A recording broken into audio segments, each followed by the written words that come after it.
Live. Right. Good evening, everyone. I'm Councillor Richard Hollis. I chair the Corporate Scrutiny Committee. The other committee members here are Councillors Debbie Andre, Michael Beston, Vanessa Churchman, Stephen Hendry, Michael Lilly, Julie Jones-Evans, and Chris Quirk. I don't think I've missed them there. And we have two non-voting co-opted committee members, and that is Helen Houston and Sheila Weedle. And welcome everyone. And we've got quite a number of officers and cabinet members, or all cabinet members and officers in attendance. If we can make sure mobile phones are switched off. This legislation says that we can hold these meetings in the way that we are, not all together. Please only speak when you're asked to do so. Remember to turn your microphone on and your video on. Slight pause before we speak. And then voting will be taken by a roll call, which calls out your name. Please confirm whether you wish to vote for or against or abstain. And try to avoid a mammothly long epic meeting. I found something that I was taught in a previous life, and it's by Rudyard Kipling, and it says, "I keep 6 honest serving men. They taught me all I knew. Their names are what and why and when and how and where and who." And you can add to that to what extent. Anyone who says can in a question deserves the answer yes or no. And am I correct? Definitely no. And I mean that in all kindness. But it just, please do not have a long diatribe before your question. Slight introduction if you wish, and then ask the question. And that's enough of my housekeeping. Right, we then move on to the minutes of the meeting of the 12th of January. If any members have any comments regarding the minutes, put in the chat bar. Does anyone have any comments on these minutes? No? Right. Then can they be approved? Hello. Yes, so Councillor Lilly, Jones Evans, are we all agreed? Just put your hand up. That's agreed, right. I will sign them. Where do I sign them? On the top? Or at the bottom? At the top, is it?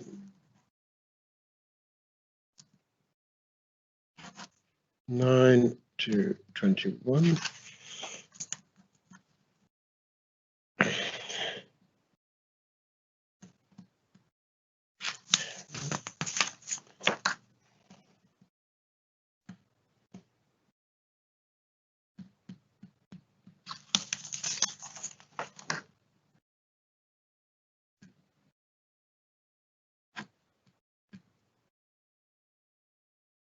Right, there we are. That's that done. Fine. Declarations of interest. Any declarations? I think Councillor Quirk has indicated a declaration. I just want to declare an interest in some of the other groups that I'm on within the council that have considered quite a few of the issues on tonight's agenda. I'm a member of the Members Regeneration Board, Members Housing Board, the Parking Project Board, and Policy and Scrutiny Committee for Neighbourhoods and Regeneration. And between those, we have looked at quite a few of the issues on tonight's agenda. It's a non-pecuniary interest, so I still intend to discuss and vote. Yes, fine. Councillor Jones-Evans. Thank you, Chairman. Yes, just wanted to declare an interest as I'm a director of the Chamber of Commerce, non-pecuniary interest, because the Chamber's involved in some of the recovery work. Right, okay. And Councillor Lilly. I just wish to declare that I'm chair of the Isle of Wight Voluntary Sector Forum, that might have some relation to when we talk about COVID or COVID recovery. And I also wish to declare that my wife works in children's services in relation to questions I want to raise in regard the quarterly performance. Right, okay, no one else? No, fine, we move on. Next item is public question time. No questions received. Right, then we move on to the budget. This will be a quick item. The budget and tax setting 2021 and 2022 and future years forecasts. And I'm going to ask, I think, Councillor Hutchinson. We have Councillor Hutchinson, Councillor Stewart, the leader, John Metcalfe, Chief Executive, and Chris Ward, who's the Director of Finance and the Section 151 officer. Who would like to start? Well, can I ask, Chairman, what it is you would like to know from us about the budget? Yeah. Obviously, there are about 60 very detailed pages which set out where we think expenditure should occur and where we think that income can be managed. But I note that on the agenda it says for the committee to comment on the draft budget proposals. Right. So I certainly wouldn't propose to present the budget because that's what I'll be doing at Cabinet and full council. Okay. I did have, there were 3 questions I think put in that have been replied to. I don't have. Has everyone received these? The answers to these questions? For example, what arrangements are in place to mitigate against significant risks within the budget? Yeah. They've all been circulated. Right. Yep. If no one else wishes to, as officers or members, comment on that, to the committee, who would like to? Has anyone got any burning questions? Councillor Jones-Evans.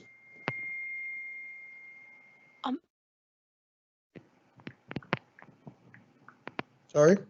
You're mute at the moment. So somebody muted me. Yeah, I just wanted to ask, looking at the capital programme, the highways capital programme, and there's some lines there of £500,000, £300,000.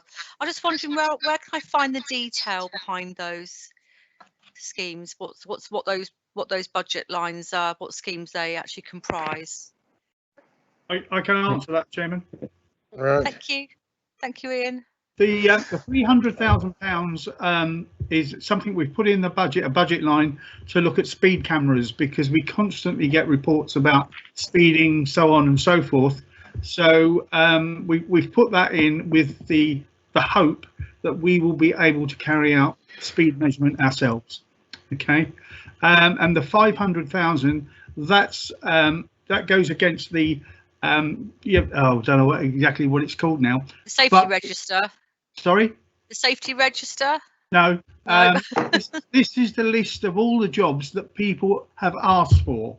An integrity register, and yeah. That's it. And you will remember it ran into hundreds previously. Mm-hmm. And basically we looked at them, prioritised them, went out to the parish councils to get their priorities. We've now sort of confirmed that list, and that 500,000, it goes against that budget to do some of that work. It is nowhere near enough, but that's what it's for. If I may ask Councillor Ward another question? Yes, Chairman? Yes. Thank you, Ian. As you know, obviously I follow this quite keenly, but we still haven't had the list. Members or the parish, town and community council haven't had the list yet, the finalised list. We don't actually know what ones are being prioritised in our areas. I mean, okay. I'll just give you one example as well. Obviously, the leader and yourself have been very, for all the cabinet, have been very, very supportive of Carisbrooke Community Council coming to us, discussing what things we can do together. And last night, the Community Council put aside a sizable sum for us, £12,500, to address some of the issues you're well aware of in Mill Street, Councillor Ward. Oh yeah. So we put that aside, and I'm just so keen to try and do a project down there. It's been on the safety register, the integrity register for many years now, and I feel a bit hopeless. I got the money, but I can't get any sort of momentum around it. I just think it could be a really good joint project here. Okay, I will check with our head of highways. I thought that list had gone out, Julie. Sorry. Well, I've not seen it. It's less other members have seen it. I'll check. Thank you. Thank you ever so much. Thank you. Thank you, Chairman. Right. And any other questions?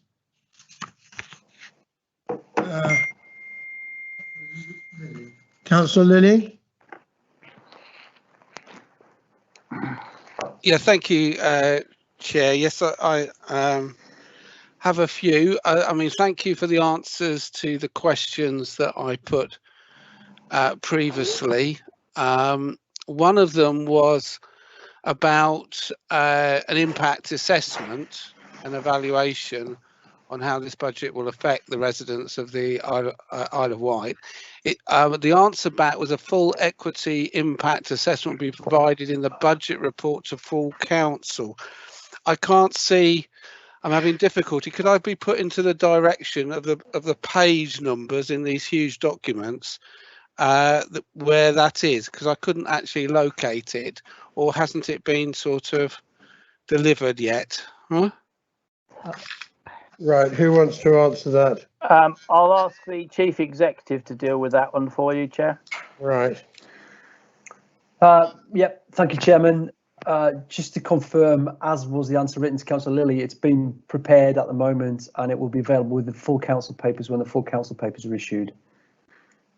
Okay. I mean, I understand, but it's actually quite important from the basis of, I think, from scrutiny. Could you give a verbal answer to your overview of what the key things would be in that equality impact assessment? I think, Chairman, I'd need to just reflect on that, because obviously there's a degree of risk inequality throughout the whole paper, written into the whole paper. I'm quite happy to come back later on and comment to Councillor Lilly, but at this moment in time, the paper specifically deals with the financial risks facing the council and how it might balance those financial risks. And clearly, if it doesn't balance those financial risks, it can't provide a service to the community. Councillor Hutchinson has got a little bit to add to that, if it assists. Right, Councillor Hutchinson. Yes, thank you, Chairman. I think the difficulty is how broad the question is, because it says, how will the budget affect the residents of the Isle of Wight? Well, if you are a council taxpayer, you will have a council tax increase. If you are not, you will not see that. If you are a road user, you will see the changes to the road network. If you are a receiver of adult social care services, you will see a difference according to the care you receive. And the problem is that everybody will be impacted in a subtly different way according to the services they use and whether they don't. If you don't have a fire in your house, you won't care less what the fire service are doing. You know, it's very, very difficult to give a fair response to something when you're saying, how does it affect the residents? There's 104,000 people. I know, but it's standard, Councillor Hutchinson, to have an equality impact assessment, and there is a methodology which obviously Mr. Metcalfe would know, of actually providing that the information, particularly the bullet point information. But I'll accept the answer from Mr. Metcalfe. Yeah. Okay. Right. Can I go on to specific questions on the please. indicative savings proposals? Yes. Thank you. One of the things I couldn't see within the sort of savings was actually about the help centre, was Ride Help Centre. Last year it was within the budget, i.e. this current budget, for capital work. Obviously that couldn't be done because of COVID, but it doesn't seem to appear in the budget. Again, I respect that it's quite a big document, so I'll be glad to point that out. But can I ask a question, whether Ride Help Centre will actually be open or opening in Ride once post-COVID? Chairman, I've got only one concern with Councillor Lilly's question. It's focused on Ride. No, I have one question. One question. Could I just finish, please, Councillor Lilly? I'm sure you don't intend to overtalk me. We have to be mindful. This is a strategic budget for the whole of the Isle of Wight. I do accept I could raise questions around night and surgery. I'm sure Councillor Quirk could raise. So we do need to be careful we don't slip into that. Having said all that, because I like to be open and transparent, I'm sure Mr. Metcalfe will be able to give you a response, Councillor Lilly. Thank you for letting me finish. Thank you. Thank you. Mr. Metcalfe, do you want to answer that question now? Yes, if I may, Chairman. The Ride Help Centre was one of the projects that we put on hold to create our deficit reduction strategy, or to inform our deficit reduction strategy. Therefore, it is still one of the projects that is on hold to be able to support our COVID contingency fund of £14.2 million. Until we are fully understanding of the impact of COVID on our revenue budget, we're not able to progress with that project with this budget. Thank you. I'll go on to more general points. In the savings and on the saving forms, which is actually not numbered, I think pages round about page 221, I think. With that, it's the form which is the indicative savings. You have about in adult social care about community equipment store, remodelling of the service, take advantage of the commercial opportunities available. Could I have a bit more detail about that? So I think probably if it's a cabinet member response you want, I'd refer that, Chairman, to Councillor Brading, and if he hasn't got the information, I'm sure he'll ask the officer. I think it's under adult social care. Claire. I'm sorry, I should have said Councillor Mosden. I didn't mean that. Yeah, apologies, Claire. I'm sorry, I'm unsure how you mean more detail in that, because that relates to it's an invest to save, isn't it? So if you look at the lines in the capital budget and then relate those back, so that will be sort of tech rooms and stuff like that to advise people how they, the technology that can be used to keep them safer in their own homes. There is lines in the capital budget that relates to the revenue budget. It's item 3 in the indicative saving, Councillor Mod. So it says remodelling of the service, take advantage of the commercial opportunities. You don't need to reread it. I just wanted to know what these commercial opportunities were. Yes, it's technology. So it's technology to keep people safe within their own homes. And if you relate that to the capital budget, you will see that there is investment in there to put that technology in to show people how they can remain safe within their own homes. Thank you very much. That has clarified that. Thank you. Right. My last question was to do with St Helens beach huts, which is in there with 32 new beach huts. I just wanted to question that there had been known legal problems regarding that. I just wanted to know, have those legal problems to do with the land been resolved so that you could actually move ahead with that development? So I think I will need to refer that one to the Chief Executive for a response on that aspect. Chairman, the answer is yes. Right. So the legal things have been resolved, yes? Yeah. Yes. Yes. Okay. Thank you. Yes. Question: has it been resolved? Yes. Yeah, exactly. Straight. Good answer. Is it Councillor James Evans?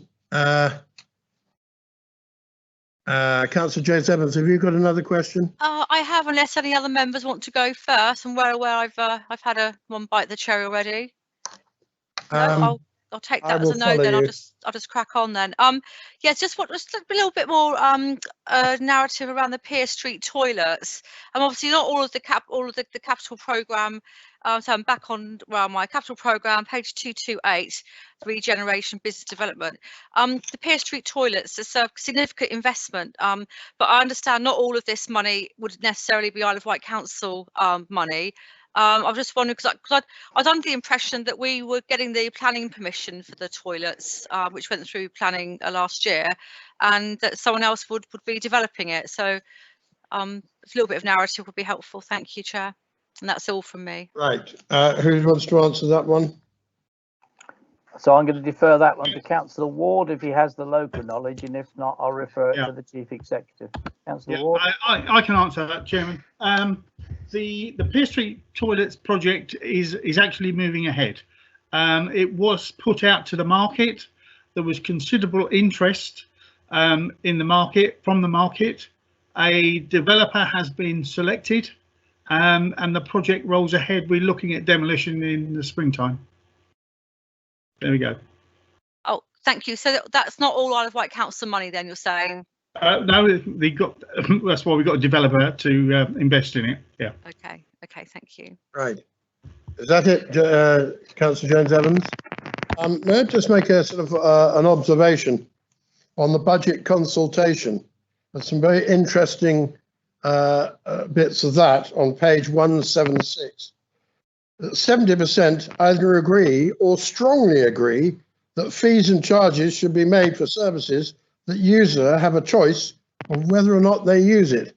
And I thought that's rather pertinent to Prince's Esplanade and some other places on the island. But anyway, there we are. And it's sad to see that only 33% of respondents would like to see no increase in council tax. Sorry, I'm reading the wrong one. 39% of the next one down, adult social care. 39% of respondents said they would be prepared to pay an extra 2% in council tax for adult social care, with 61% saying they would not.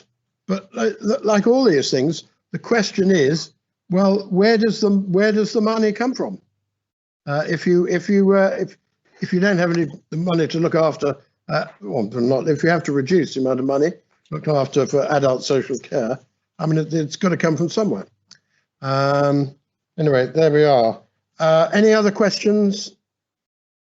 Councillor Metcalfe. Sorry, Mr. Metcalfe. Thank you, Chairman. Sorry to insult you. No, not at all. I did want to come back on Councillor Lilly's point about the quality impact assessment, because I think it is important. And I think Councillor Hutchinson made a really invalid point about the fact that the budget is so broad and so strategic, then it does affect numbers of different groups in a particularly different way. And therefore, when we're looking at either looking at savings or investments, we have to look at the specific groups that are affected by each of those, each on their own and each on their own merits. However, I would point to the fact that a huge amount of this report is focused on trying to put extra money into adult and children's social care, because that is, as a community, where we have the most significant problems facing us in the next 12 months. And those problems are not only because of our demographics as an island, but they're also the problems and the challenges that we have as we exit from COVID and try to deal with some of the implications from COVID. So as members will see in the report, we're allocating an additional £6 million into children's and adult social care. And that, I guess, is a measure of the risks we see and about how we see the needs to deal with the most vulnerable in our society within this report.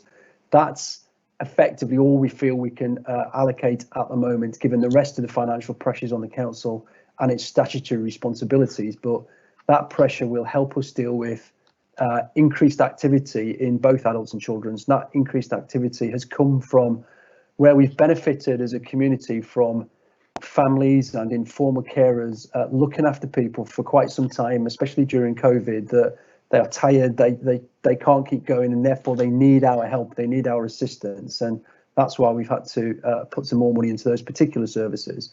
And also, as a result of COVID, we've seen people coming into social care much earlier than they might have done and will stay with us for much longer. So in terms of where our vulnerability lies in terms of this approach, I will point to the additional money we've added to adult social care and children's social care as a key measure of where our target market is for the budget. Thank you, Chairman. Right. I've got no other questions. Can I ask a supplementary question? Yes, Councillor Lilly. To Mr. Metcalfe. I mean, thank you for that answer. I wish to bring in. To be fair, it's actually the officers or the cabinet members who decide who will answer the question. You ask the question, and they'll decide who will answer. I thank him for his answer, right? But I just wish to have a supplementary to what he said, which raises the point. It was something I was going to raise under the quarterly performances, but it's actually relevant now because the number of children in care has gone up considerably. In fact, in 1819, in Q3, it was 239. In 2019-20, it was 260, and in 2021, it was 277. And if you look at the actual cost of children coming in care per, that is considerable.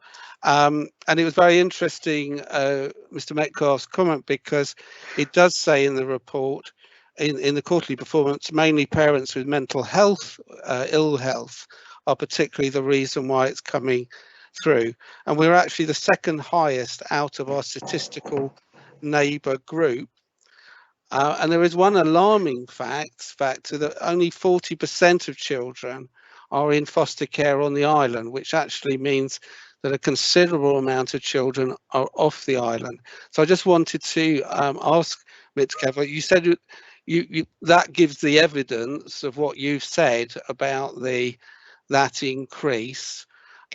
Do we have particular measures that are going to be put into place to try and stop this an increase, which is quite steep, as you quite honestly said before? Yeah, of course.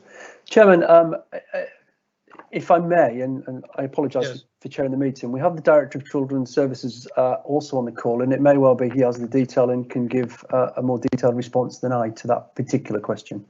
Okay, Mr. Crocker. Of course. So a number of things to unpick there. I'll start from the bottom, as it were, and it's correct to say that the reason that children come into care, this is an obvious statement, is because their parents are not in the right place for whatever reason to look after them, and that often is around their emotional well-being, the parents' emotional well-being, that is, substance misuse, and often domestic abuse. And those three things have come to be known as the trigger trio. They often trigger an event which leads to the child coming into care. So you're absolutely right, Councillor Lilly, on those issues. And it's also correct to say that nationally, there has been a very significant increase in the number of children being seen by ourselves and by the police in terms of family breakdown and distress. That has happened for the last 9 months. The evidence for that is all around us, but for example, I'm talking about nationally, not the island. The island is no different in this regards, but nationally, there's been a 25% increase in referrals to the National Safeguarding Panel around serious incidents. There's a whole range of evidence that points towards an increase in need, including things like interim care orders and emergency protection orders. So that's that. So there's no doubt that there's going to be a continued need. The second thing about it is what can we do to contain and sustain our response to that. And on the Isle of, well, through the partnership that we've got with Hampshire, we've got a transformation programme in place, which is about how we work differently with families with those issues that I've just outlined, the so-called trigger trio, and how we can help more children stay safely at home with their parents. That programme has led in Hampshire to 5% reduction in children in care against a national increase during that time of about 10%. So when you weigh those two together, you'll see that that's quite a significant difference. We're now rolling that out across the Isle of Wight, and it's a different way of working. It's probably more complicated and technical, but I'm happy to brief you perhaps offline or through the Children's Committee about that piece of work. And I think the Children's Committee saw that work recently because it's rather technical. It's quite different ways of working, but we're confident that what that will do is contain the growth, if I can put it that way.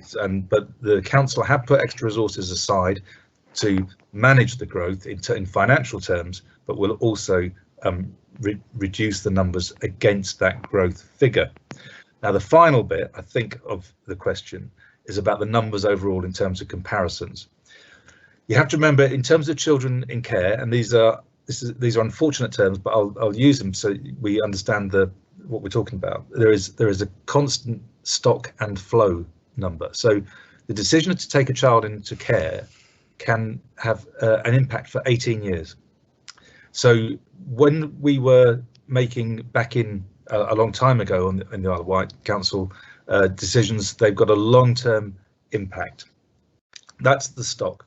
But what we can do is also manage the flow, we think, in slightly different ways and get children in and out of care more quickly and more effectively.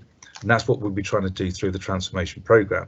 The council's invested in that programme, and we've got good evidence to think that that will be successful in future years. I'll be quiet there. I'm happy to pick up anything I haven't answered.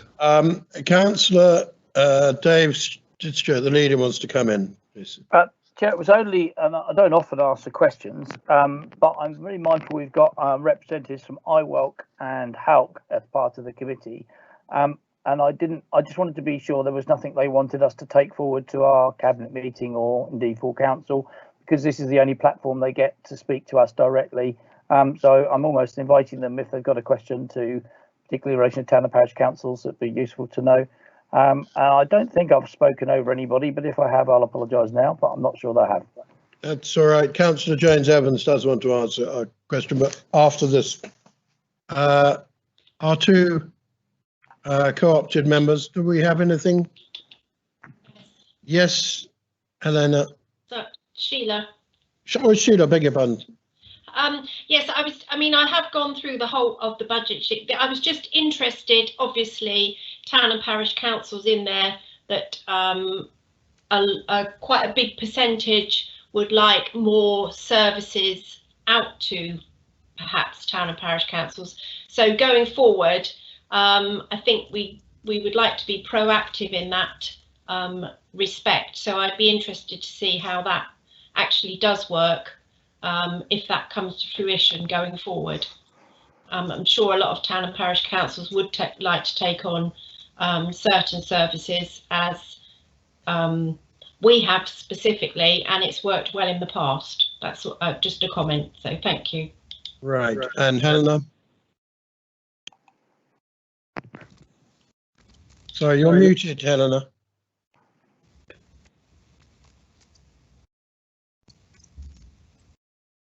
Still muted.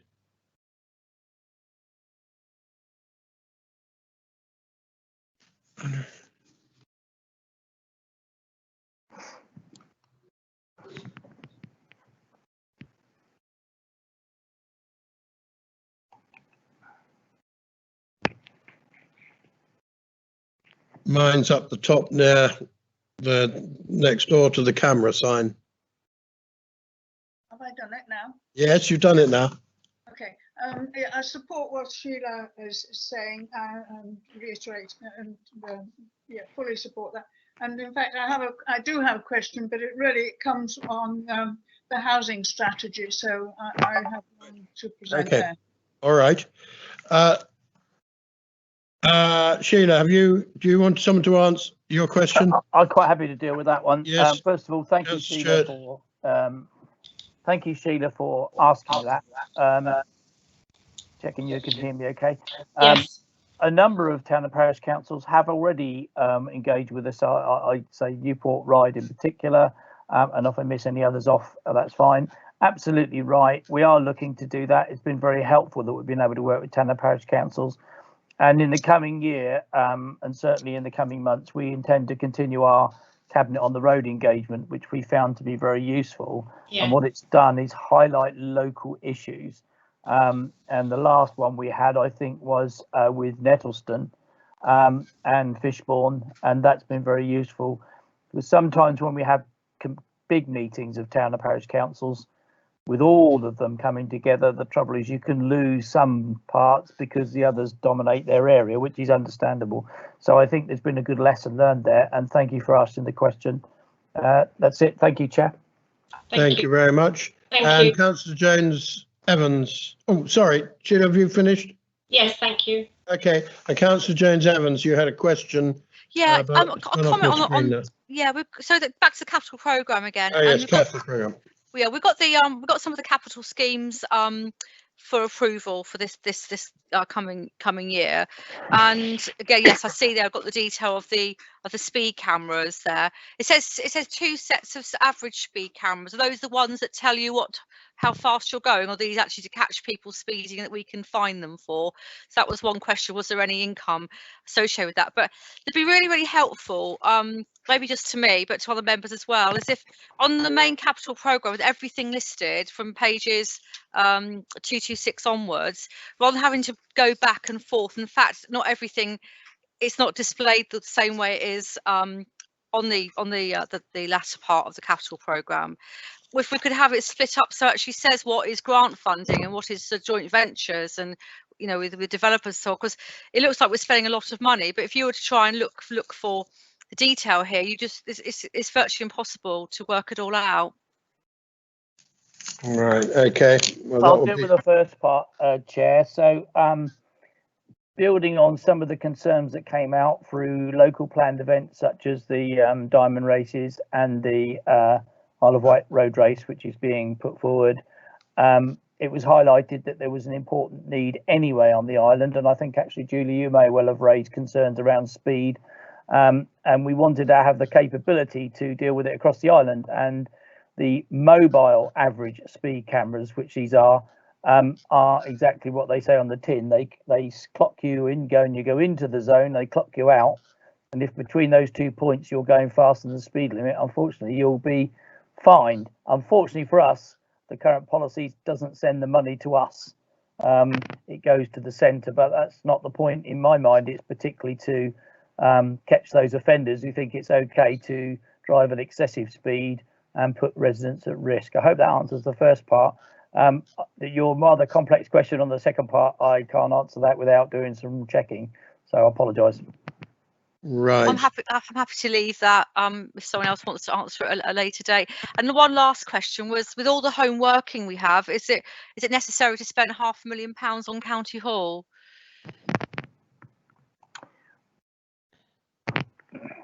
I think what figure we're spending on County Hall, is that on the windows and other windows, lifts and something else? Yeah. It's an interesting one, this. I'm sure Mr. Metcalfe will be Mr. Metcalfe will do that. He's indicating that he wants to. Yeah, what I was going to say was, of course, we won't be working from home forever.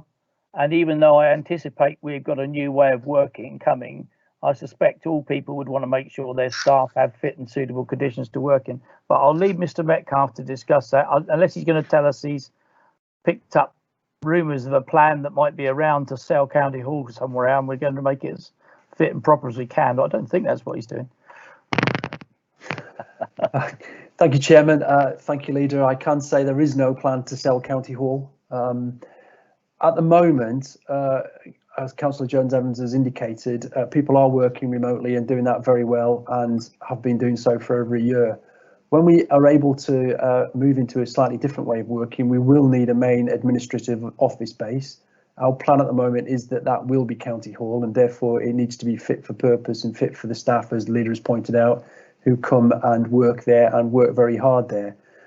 What we have been doing and will be doing in order to concentrate in County Hall is we've lost an awful number of outlying buildings, and so we've actually shed buildings to save ourselves money in order to focus on County Hall. So, for example, we used to lease a building at the Apex Centre. on St Cross Industrial Estate. We now don't lease that building, and we've relocated all those staff into County Hall. There is another building where the lease is coming up shortly that will end, and we'll bring those staff into County Hall. So by centralising on County Hall, we're actually saving the council money and hopefully improving the way that our staff work together. But it will require a hybrid of the current working arrangements we have now. So some working from home and some working from the office. Thank you, Chairman. Thank you for that explanation, and it does make sense when you put it in that narrative. Yeah. It's understandable. Thank you. Can I add something to that, Councillor James Evans? That it's not suitable for everyone to work from home. Some people have very limited space, and I always think it's rather unfair, having been in this situation, very unfair if someone said you had to work from home. Not, I mean, pandemic accepted. Because it's rather an infringement on their own space. You're working for someone else, and I'm a firm believer that if required, they should provide a space for you to work. You know, I mean, how do you get around with screaming children around, or which I had to when I was younger? It gets very difficult, and not everyone. It's not suitable for everyone to work at home all the time. If I may, Chairman, I think you read a bit too much into my question. I was not inferring that at all. I wasn't saying that for you, Councillor James Evans, at all. I wasn't inferring at all. Apologies if you took it that way. I was just making a general point, probably more to the Chief Executive.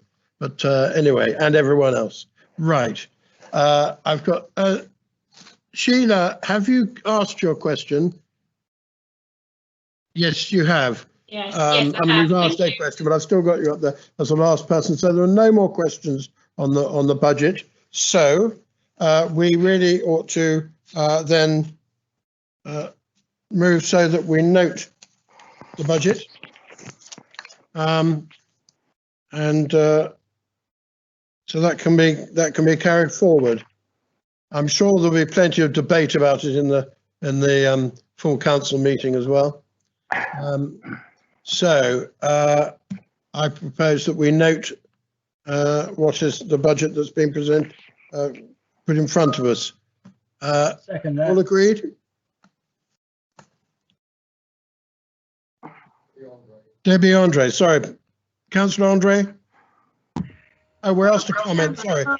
On the agenda, we're only asked to comment on it. Okay, and all right, okay. Be appropriate for us to note it at this point because, as you all know, it's due to go to full council.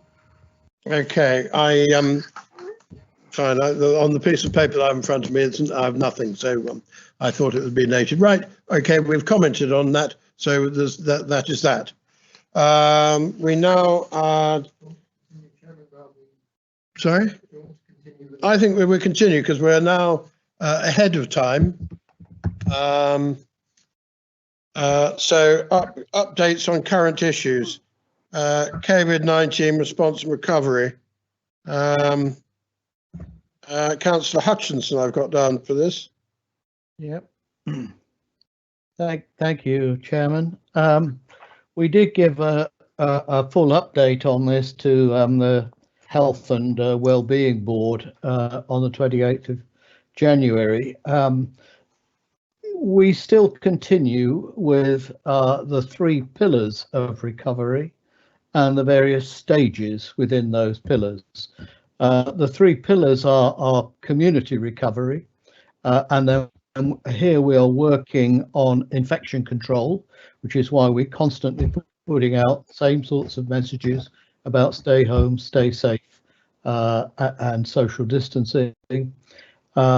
We're doing very well here on the island with the vaccine take-up, especially within the vulnerable groups.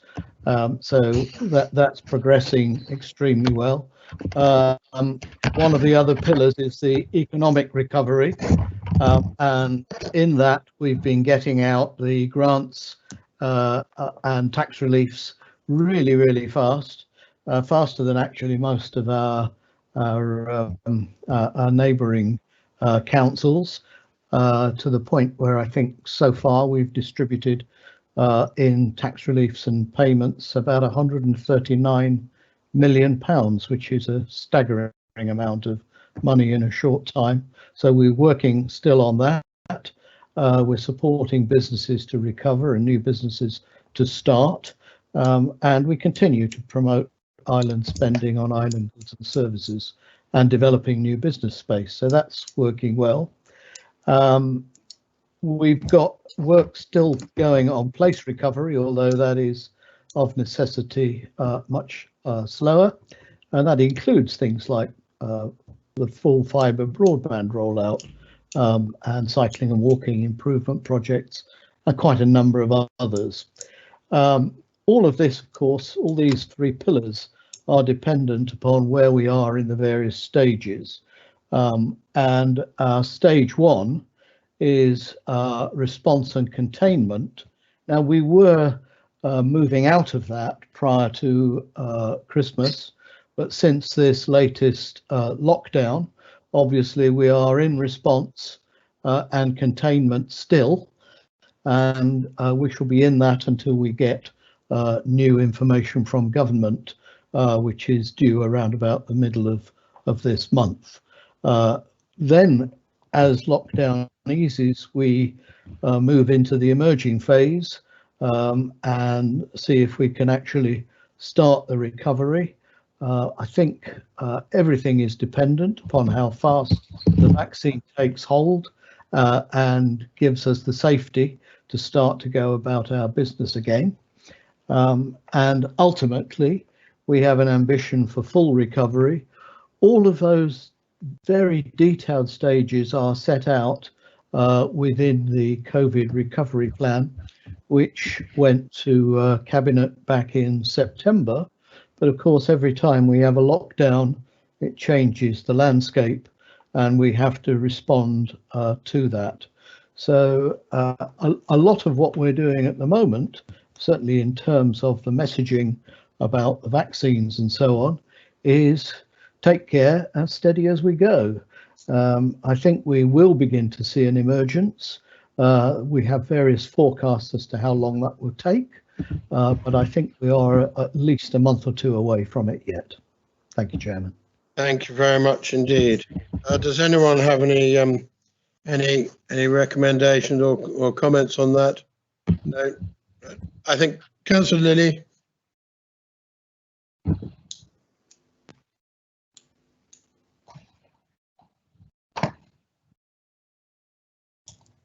Okay, sorry. Yes, I've got one sort of comment, and then I've got one or two questions, or a couple of questions. Firstly, I think we should applaud, and we should, as applauded committee, the vaccination programme, which has been delivered incredibly well on the island. I mean, the efficiency of the service. And I wish in that recognition, recognise obviously the NHS staff, that the armed forces that are actually supporting the vaccination centres, and also our I think Councillor Stewart said the other day, our army of volunteers on the island who are actually enabling the different vaccination centres operate extremely efficiently, and we are ahead. I know we're ahead of other areas in this. So I do wish that we perhaps officially from this committee send our thanks to those groups that are making it possible. Also, the GP surgeries around there are getting into the care homes that they can. Obviously, some care homes sadly have had outbreaks of COVID, but the ones that are not are practically all have had the vaccination of staff as well. So and so a big thank you to the primary, the CCG and the primary care and the GP surgeries for that. My question is, one, Councillor Hutchinson was on economic, the grants, which are obviously very important, because a lot of businesses on the island don't fit terribly well with some of the criteria. Is there a percentage that don't fit into the box, you know, don't like the word refuse, but don't fit in? Yeah. And second to that, what are we doing to actually enable those businesses to fit? Because I know, for instance, there's a number of businesses in the creative industries that don't necessarily fit well within the current criteria. Huh? Yeah. I think, well, I'll attempt to answer that. The answer is yes, there are a number of businesses that don't fit. And obviously, the longer this goes on, the more we find that don't. We are restricted for most of the money that we have been able to deliver to the government rules as to who can have what. We did have a very small amount of discretionary grant, around about £3 million. That came, they said that's discretionary, and it came with 11 pages of detailed instruction as to how we should allocate priority and who should get it. Where we are able to exercise any kind of discretion, we do very much try to help those companies that fall out of the normal schemes. And we know, for example, that if you take a pub, yes, it will receive support because it's locked down and it can't operate. But then there are a whole host of supplying organisations of every kind that don't easily fit the rules. All I can say is that we've been very swift at getting out the money because it's as important to get it to people fast. If we get any further discretion, we will use it. I've spoken to officers who've been actually working on the grant processes, and I know that they've been dealing with them as sympathetically as they can within the rules. Whether we will ever catch up with every single company that is affected, I don't know. I suspect it'll be almost impossible.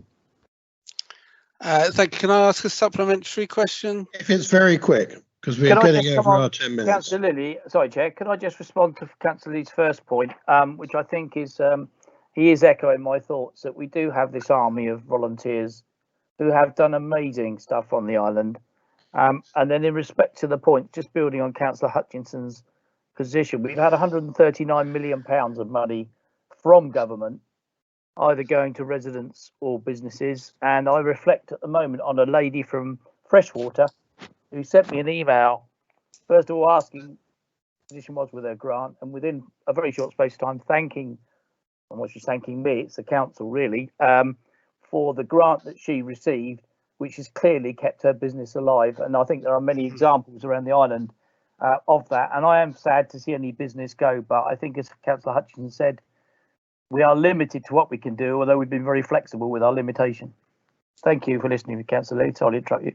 No, thank you. My supplementary question was, I know that there was national money, particularly for our sports and swimming facilities, and I know that Isle of Wight Council was pursuing that money for all or some of our facilities on the island, and I just wondered what the progress was.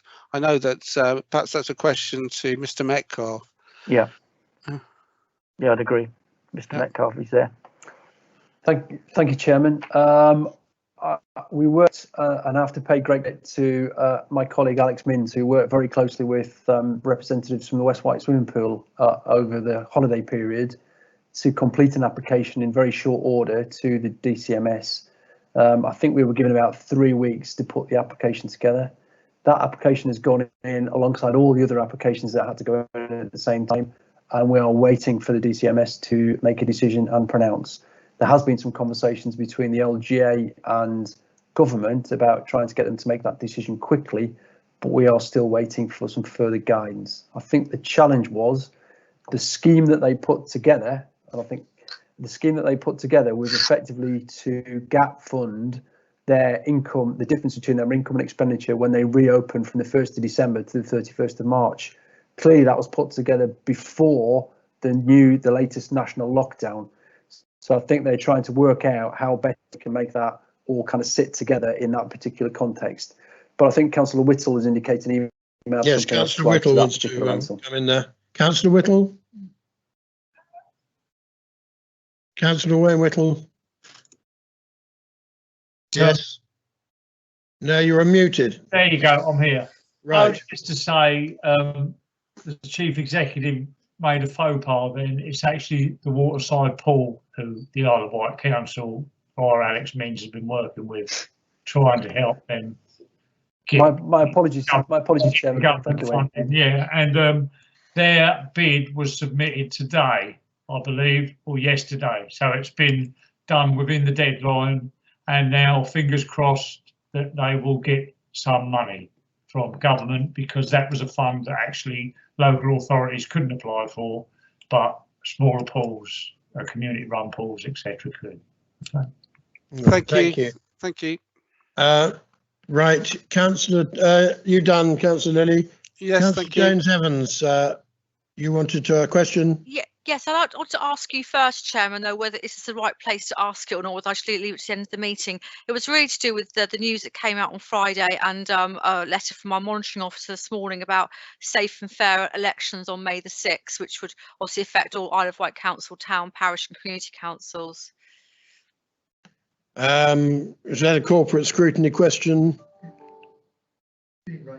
It's been raised, yeah. I mean, if someone briefly. It was rather, do you want me to raise it under the COVID or with the leader or at the end of the meeting, Chair? It's up to you.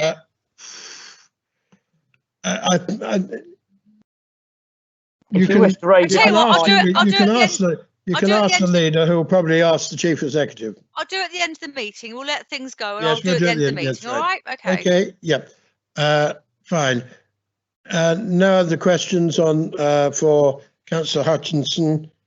So the recommendation is that we note this one. Is that correct, Councillor Andre?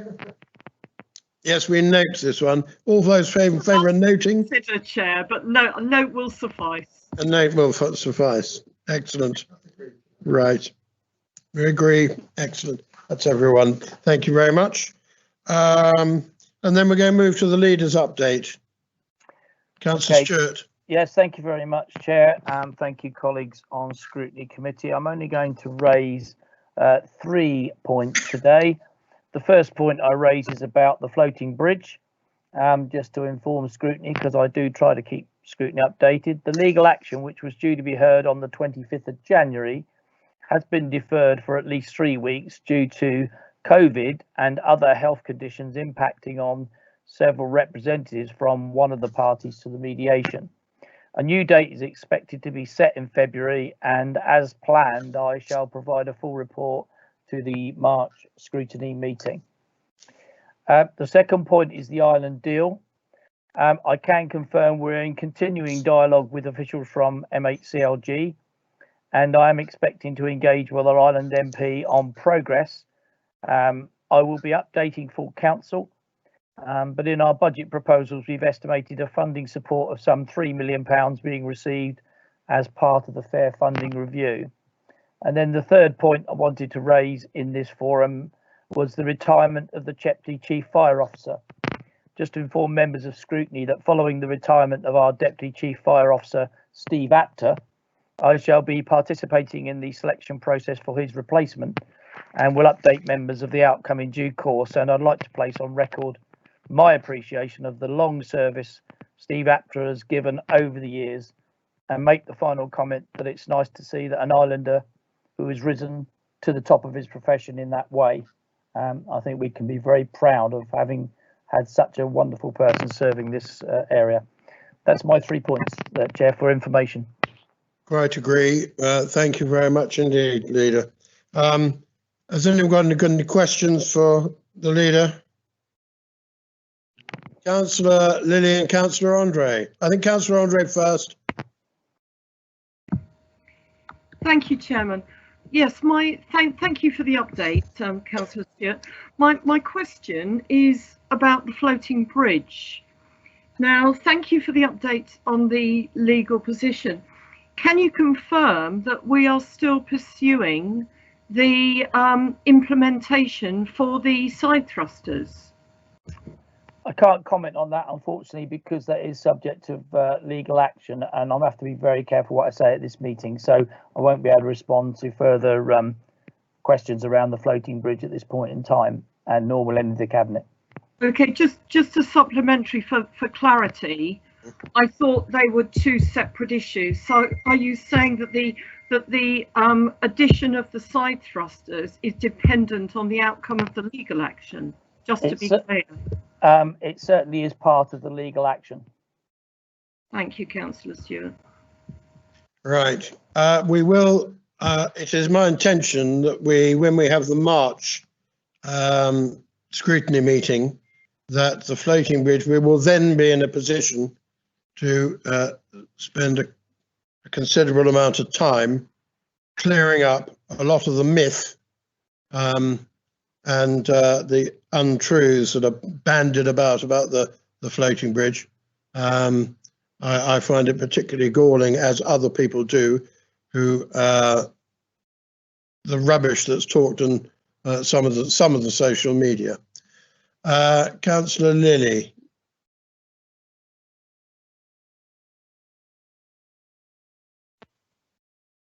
Thank you, Chair. I just got two particular questions for you, Leader, Councillor Stewart. Yep. One is on the island deal. Originally, it was actually the Portsmouth University study which actually highlighted the, I think it was just over 6 million as the disparity between, for being an island, right? I just wanted to ask that was done some time ago, and is there a plan to do an update of actually what the figure is now?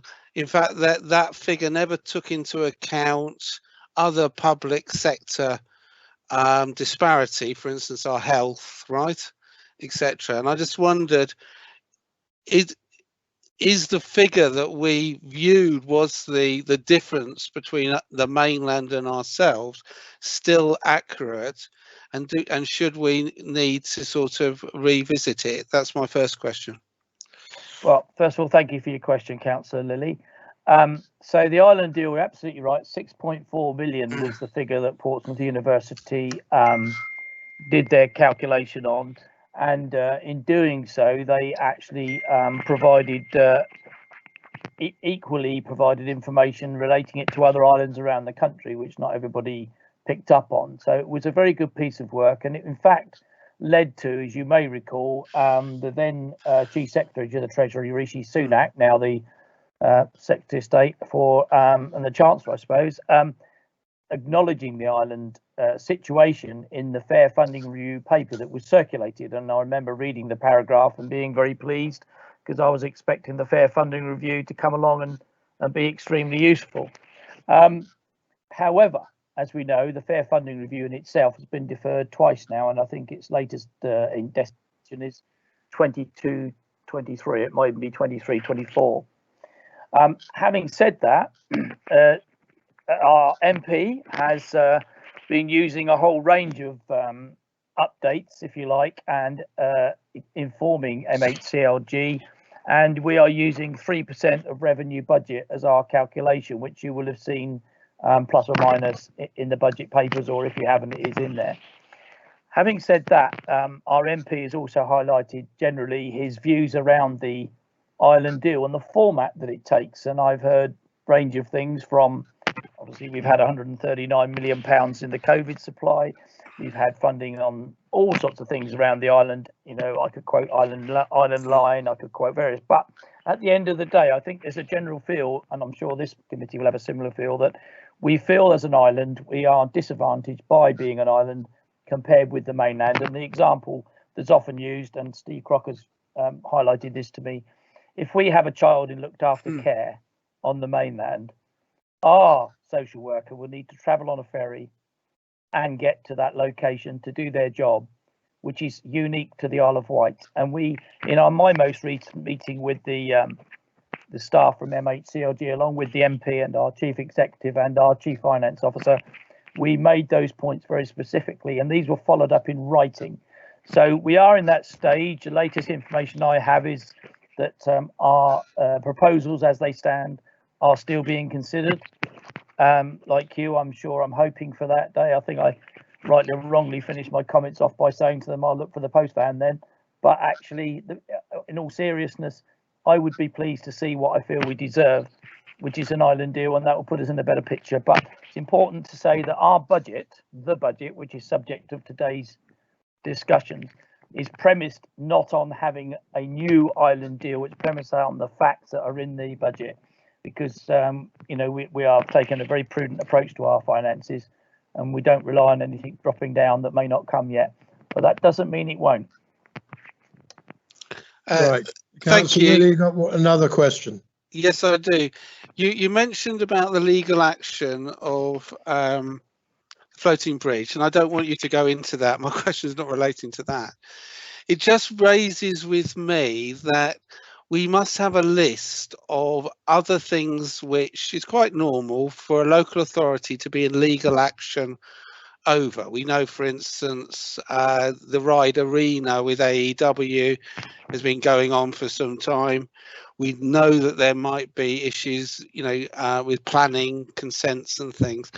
Is it possible at the March meeting to actually have a list of the legal or the number of legal actions that our legal teams are having to take? I'm talking about, you know, where you actually go into court and there is a dispute, which is quite normal. Is it possible to have a discrete list or lists? I think we'll ask John Metcalfe that question, if we may. Yeah, I'll just premise what the Chief Executive said by saying, from my experience over 4 years of leading the Isle of Wight Council, and I'm sure you're a mature councillor as well, our council faces legal challenges from all sorts of corners. So even what comes out in March may change from what may be said today. But what I can say, just to give you an example, we had one with a very high profile company who had taken on one of our schools, and we won very significantly. The risk at that moment in time was about £10 million, a risk which we managed and a risk which we overcame. So we are very acutely on it. Chief Exec, I don't want to go too far on these things because I know you're far more expert than me. That keeping Mr. Metcalfe. Thank you, Chairman. Thank you, Leader. I mean, I think members are entitled under the information provisions in the Constitution to ask for whatever information they wish relevant to their roles. So if that's something that Councillor Lee requires, then we can provide that information. I think if you were going to consider it at scrutiny, I would ask for what purpose. You know, you're a strategic overview and scrutiny committee. What would you like to do with that list? What are you trying to drill down? What's the question that you're trying to answer with that list? But as I say, under the provisions of information set out in the Constitution, we can provide any information to a member as they request it. I mean, thank you, Mr. Metcalfe. I think the particular thing is obviously from a corporate scrutiny is to be able to look at from a risk. Obviously, these would be on the risk register, wouldn't they? I simply think my challenge back is, if you're working strategically as a corporate scrutiny committee, how does that fit into the overall work of what you're trying to achieve? And you'll clearly agree that with the chairman when you agree your work plan. Yeah. Okay. Yeah. Okay. Right. Thank you very much, Councillor Lilly. Councillor Jones-Evans got a question. Well, she may have two. Thank you, Chairman, and thank you, Leader, for the update. It's about the floating bridge, but not about the floating bridge, if you follow. I'm not going to ask any difficult questions about it particularly, but I'm a bit concerned that there's been a delay, understandable delay, given the explanation that you gave and the situation we're in. But I'm a bit concerned that this is going to drag on even further. We won't even be able to discuss it in March. You know, to sort of paraphrase Dickens, you know, it's like Bleak Bridge, isn't it? You know, Jarndyce and Jarndyce could go on and on and on, and the only losers here are going to be the people of the Isle of Wight and the Isle of Wight Council's budget. I'm looking forward to a deep dive anyway, Council. I'm glad to say we're going to have some answers to some long-standing questions and maybe myths out there. And are we going to have a like a profit and loss sheet here? You know, costs and liabilities and income, that sort of thing. I think that'd be really helpful. Yes, thank you for that. I'm sure the chairman of the scrutiny committee will make very specific what he requires. But, you know, profit and loss isn't always counted in money. There's a lot of disappointment here, I'm sure, from people that they haven't had a good and reliable service in the way they wanted. And keeping the community safe is a profit level in terms of making sure that East and West Cowes can be joined up. I think there are many arguments and points to be made. The history of the floating bridge, how it came to be built in the way that it was and how that was monitored, etc. So I'm not going to load up the chairman's menu, but I'm sure he's well capable of loading it up for himself. And I'm quite happy that it comes out. If I were in a different place where I'm not the leader of the council when I speak and perhaps in a more political stand, I would certainly tell you what I feel and what my ambitions are. But I respect the fact at the end of the day, the council was trying to do the very best with public money. Right, if I may just very quick supplementary, Councillor, just to pick up what Councillor Stewart said. You know, when I talk about profit and loss, because previously the Floating Bridge 5 was a revenue generator for the Isle of Wight Council, as well as being a pretty good service as well. So I'm just looking at it in, you know, the fact that it was supposed to be generating us some money. So no doubt whatsoever, it serves a very, very important, vital social function. No, I totally agree with you, Councillor Jones-Evans, and I hope you remember what you've just said, because when I come to give my position on things, we shouldn't lose sight of the fact that this bridge does have the potential to generate income as well as provide an excellent service if it's the right bridge. Yes, right. Thank you, Leader, on that. I can assure Councillor Jones-Evans I have done an enormous amount of work delving into this, and I have a list of questions which make some members' submissions look slight, even the more vocal ones, no disrespect. And I am really looking forward to when we can bring this out into the open 100%. But you're quite right to ask those questions. Yes, Councillor Jones-Evans. It was just really, would it be helpful, Chairman, if any members of the Scrutiny Committee had some burning questions about the floating bridge to write them in advance of the meeting? Would that be helpful? Yes. And hopefully the meeting is going to go ahead. Obviously, it may not go ahead with the legal if that hasn't been sorted out. I may have already written the question for you. You've already written the question. I have written a huge number of questions. I'd love to see them if you'd like to share them. That'd be super. Thank you. I will after the you know, when we actually get to the that time. Councillor Andre.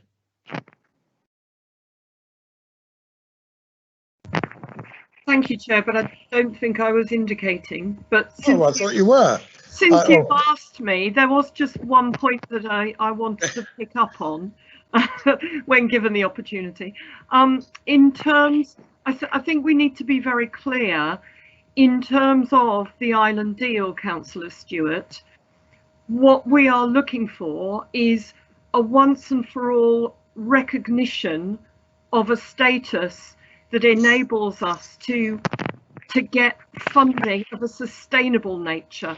So rather than just annual handouts, for example, or on annual basis, once we actually get that final designation and that recognition, that will enable us to actually have an ongoing sustainable funding year on year. Can you just confirm that that is what we are aiming for with our island deal?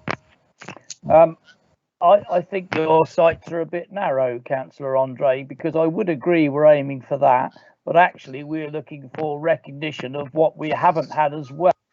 And I think there are quite a few things we can consider. I do respect, and I should say this, the fact that this government has helped the island out tremendously, particularly over COVID, and it's not gone away. And that's why we put monies aside, as you've seen in the budget, for our COVID support fund, and I'm sure we're going to need it. I'm worried it's not enough. So that I respect. I think you're right in that we need something that's like what they call discarded, built into the base. And we know from having set now 5 budgets that it's a challenge but can be done. And I would like to see a deal which actually enables us to get now to where we're going to get in a few years' time anyway, which is we don't have to make savings because our income and our expenditure are balancing, and we can actually then avoid doing the things we don't like doing, some of which are in the budget. Right. Thank you very much. That was a 10-minute session. No, it was a 15-minute session. I think we've probably covered that. Unless any recommendations that we have, I don't think we have any recommendation there. So the update can be noted. All agreed? Agreed? Right. Councillor, yes, Councillor Andre, well done. Thank you. Fine. Should we just take a little break there for 10 minutes? Okay. Thank you very much.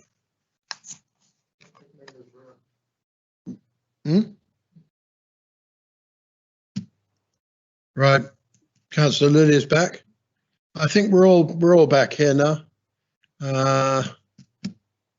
Yes, I've seen. Vanessa. Councillor Churchman. Right. If I don't correct myself, I have Councillor Andre on to me.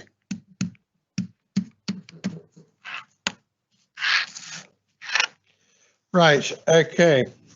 If we carry on then, please, comments on other items to be considered by the Cabinet. And we start off with the quarterly performance report, Q3. And that is in the papers there. And that's being dealt with by Councillor Tyndall. That's correct. Does anyone have any comments about the quarterly performance report? Councillor Jones-Evans, did you? I do. Is Councillor Tyndall presenting first, or are we diving straight in? You want to present first, Councillor Tyndall? No, I just listened to your questions and answered them. Right. I had one, just trying to find which page it's on, because these are our papers for this evening. Give us a clue. It's about the road traffic accidents.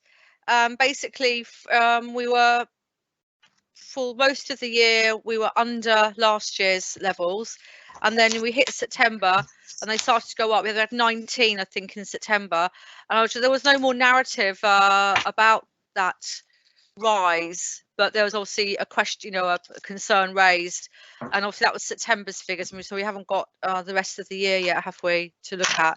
Just trying to find, if I can find what page it's on.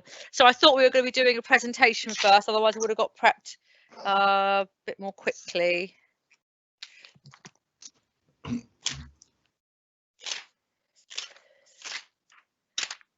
I think the presentation is the quarterly performance report, is it not? Yeah. Yeah. Yeah, but I know quite often there's a preamble, isn't there? All right. Remember. Well, I'm obeying the chairman's request not to do a preamble and to get straight into the questions. Right. It's very, very much, as you know, it's a snapshot of the events up to December last year. It's just a change from how we normally operate, and the chairman didn't inform the rest of the committee. That's how we're going to be doing things. I did not mean for all the presentations. I meant for members of the committee on asking their questions, not to have a 5-minute preamble before they ask the question. That's what I was alluding to. But with I have a question. Yeah. With regeneration and business development, Newport Harbour, which is on page 89, item 28. Hang on. Yeah, go ahead. What's the question? Cabinet agreed to endorse the master plan in November 2020 with the Sea-Close gate site being removed. Yes. And agreed to consider its future adoption as a supplementary planning document. Is that referring to the master plan, or is that referring to the Sea-Close gate site? That's referring to the master plan. I'm very pleased to see that. Excellent. And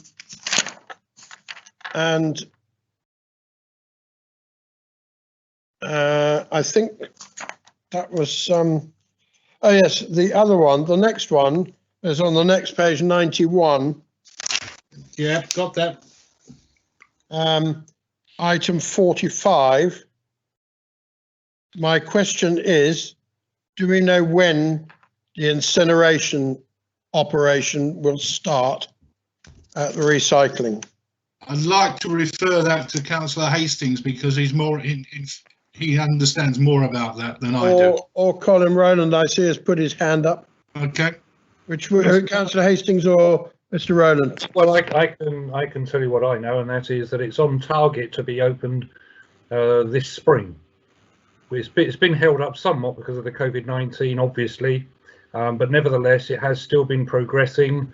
They've had a new team in getting on with the work, even though it's had some hold up. So we should be still on target, or we are on target for opening in spring. Right. And I've got one more question, is on page 93. Yeah. Item 58. Sorry, Mr. Rowland, did you want to come in on anything after Mr. Hastings there? I don't think there's much more to say about that. No, about Mr. Chairman, incineration. just to confirm what Councillor Hastings was saying, but also to say that the plant's undergoing commissioning at the moment, so commissioning tests, which are along with the programme. So yes, Councillor Hastings is correct in saying that the plant will be open in the spring. Good, excellent. Right, moving on to page 93. Chair, Yes. I've actually located the graph I was referring to. For when you're ready, I'll come back in with it. Okay, yeah, I'm just going to ask one more question and then you come in. And it's item 58. It says incidents of violence and aggression overall have been rising steadily since October 2019, with a slight drop in September 2020. My question is, what and why?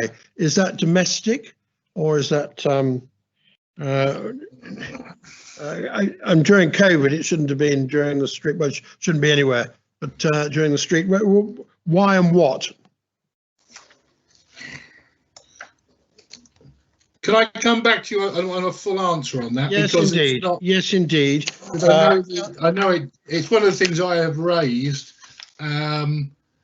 and it needs, if you're looking for it to be split out, and that's certainly, I don't think, in the report, and therefore I'd like to come back to you on that one and give you more detail, if I may. Yeah, that's fine. That's fine. Councillor Jones Evans.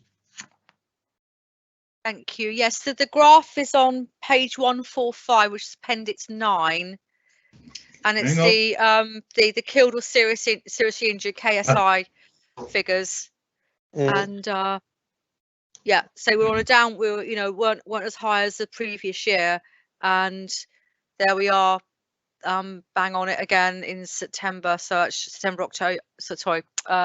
8 August, September. I'm just wondering, obviously that's data we've only just received in December, but I don't know if there's any other anecdotal data or any other feelings for how that's gone, whether that's tailed back off again or whether it's continued on that trajectory. Obviously it's a bit of a concern, isn't it? Yeah, well, all I would say, obviously this only goes up to December. There's only been 1 month, and they the report only goes up to December, but there's only been 1 month in January. But I can get the latest details and get them back to you to see if there's been any change. Do you need to know any more than that at the moment? Right, Mr. Rowland. Yeah, I'll take that question away, Councillor Jones Evans' question, and come back in a response. Okay. What, today or at a later date? At a later date. Yeah, that's fine. Thank you. And Helena? You need to unmute Helena. And then Debbie Andre, yes. Councillor Andre. I have a question on page 89. Page 89, number 22. You've got there a figure of reduction of 600.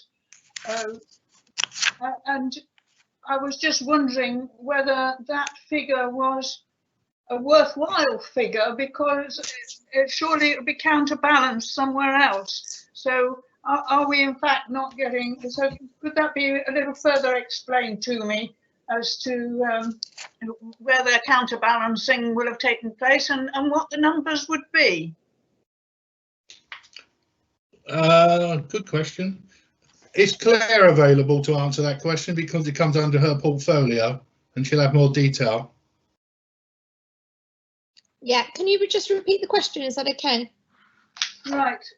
The review of the overdue housing register renewals has an overall figure reduction of 600. What will be the counterbalance to that 600? And what effect would that have? Where is that in the how you mean that there would be a counterbalance? So what we did is we reviewed how many people who were legitimately on the housing register.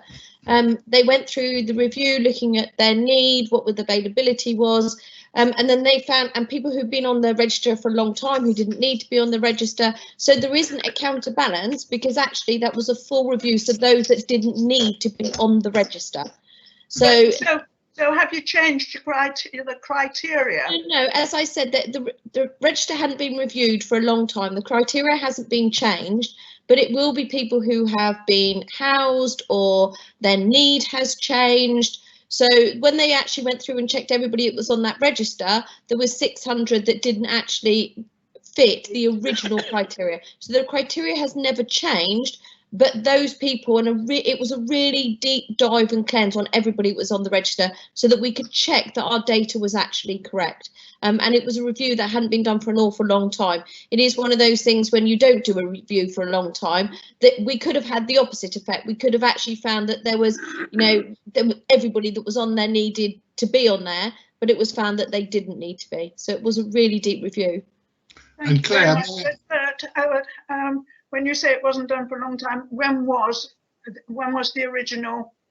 I don't know. I don't know off the top of my head exactly when that date was, but I can find that for you and I'll email it to you. But I know that everybody's aware here that since we've had Jamie Brenchley, the officer in charge of it, it was one of those things on the list that had to be done, and he is incredibly thorough, so that we could actually be dealing with the accurate and correct data, which we now are. And I can say that in confidence, and so could anybody else who's on this committee, having worked with Jamie over the last few years. Claire, I fully support you there, but when I had my meeting with the officers about this report, they did say they were looking to do it annually, to go through to another review of it every year. I think we need to be really careful what we promise we're doing annually at the moment. One of the departments that's had been most hit by COVID with demand is actually our housing department. I think Jamie has reported recently that, numbers are increasing. So we're talking to December at the moment with people who are on the housing register. But my latest meetings and the information that I'm getting is those numbers are increasing. We did do a press release recently that we are having people that are having to move out of their properties because of domestic violence. COVID is having a huge impact. It had a huge impact last year when the government told us to get single people off the street, and that the criteria that normally that we'd have to house them had changed, and it changed within 48 hours. So I think it would be very difficult to make a promise in this committee that we review that every year until actually we've sorted out the issues of COVID, and the issues of COVID within the housing department has been, as I said, one of the hardest hit. Right, thank you. Councillor Andre.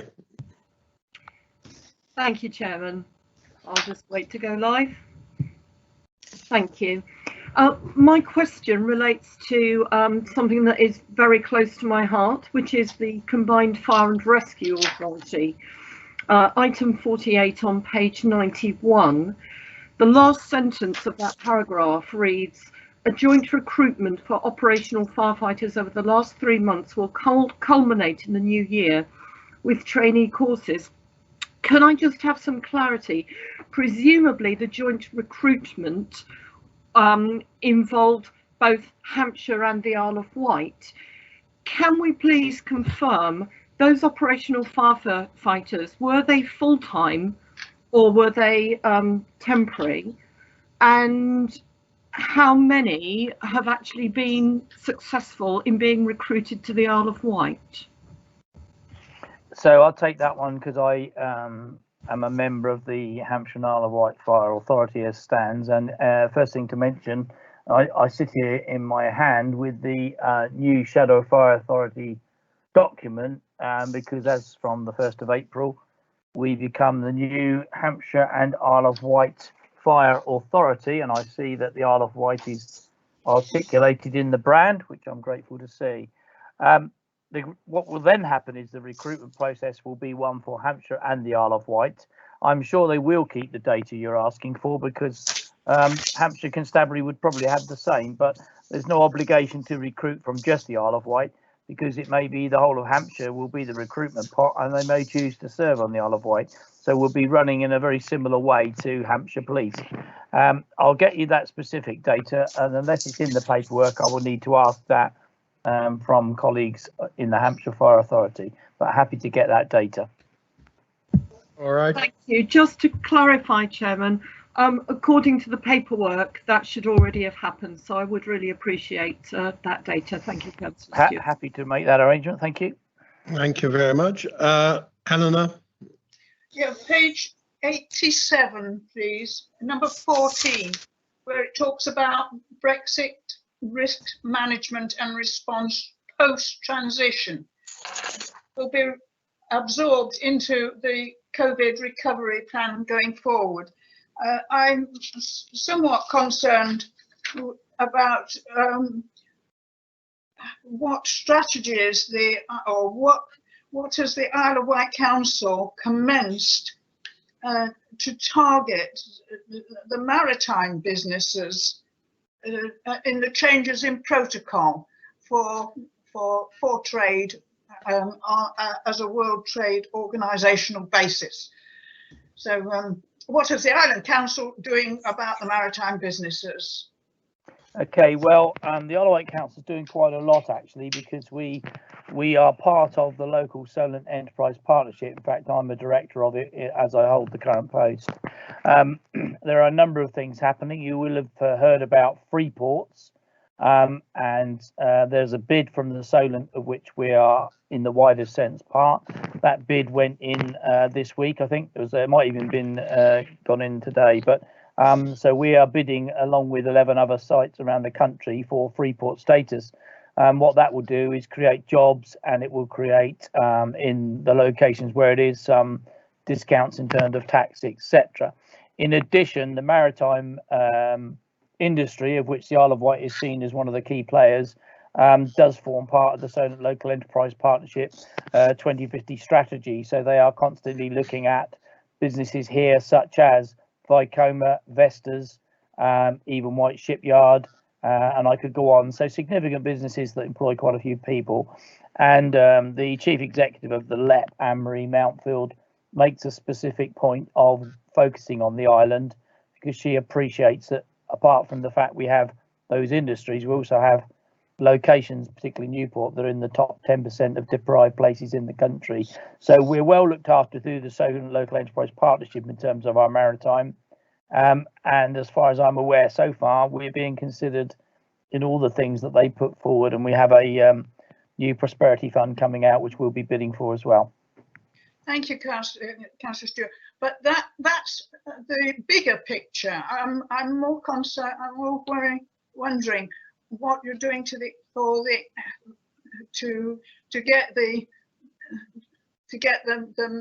actual traders filling in all the paperwork properly. Have you got any system in place, or can you set up any system in place to help these people fill in these forms and know what they should be doing so that their businesses do progress a lot quicker? I mean, it's wonderful, all the big stuff that you can do with that and any other. It's the actual man-to-man detail of how these forms get filled. Is there any aid centre or any aid hub that you got organised or can promote and let them know that this is happening, that they can get extra help? Right, Yeah. Helena, I've got Chris Ashman. I was just going to invite Chris in. Yeah. Who would like to make a comment on this? Who might be able to help. Thank you, Chris Chair. Ashman. Thank you, Chair. I think the member's referring to the small number of fishing businesses we have on the island and the impact of any enhanced or increased regulatory and paperwork issues, and our regulatory services team are reaching out to those small number of businesses directly to ensure they have the necessary advice and support they need to continue trading, if appropriate, with the European Union. Right, does that answer your question, Helena? In a vague sort of way, yes. In a vague sort of way, yes. Right. Chair, if Helena wants to send her specific question through to me, I will get her a written answer that answers it and takes into account the relationship we have with the 4 mainland leaders, particularly Portsmouth, who are one of the key Brexit ports. But I'm more than happy to get an answer for her and happy to share that with you, Chair, because I thought it was an interesting question. Yes, it is. And I'd like to get to the detail behind that. Thank you. Well, as you know, the maritime industry in Cowes has been close to my heart for quite a number of years, and long may that continue. Anyway, there was a rumour, Chair, that Mr. Beston's been out fishing off Shanklin, but I don't think that connects with the question. Right, Councillor Lilly.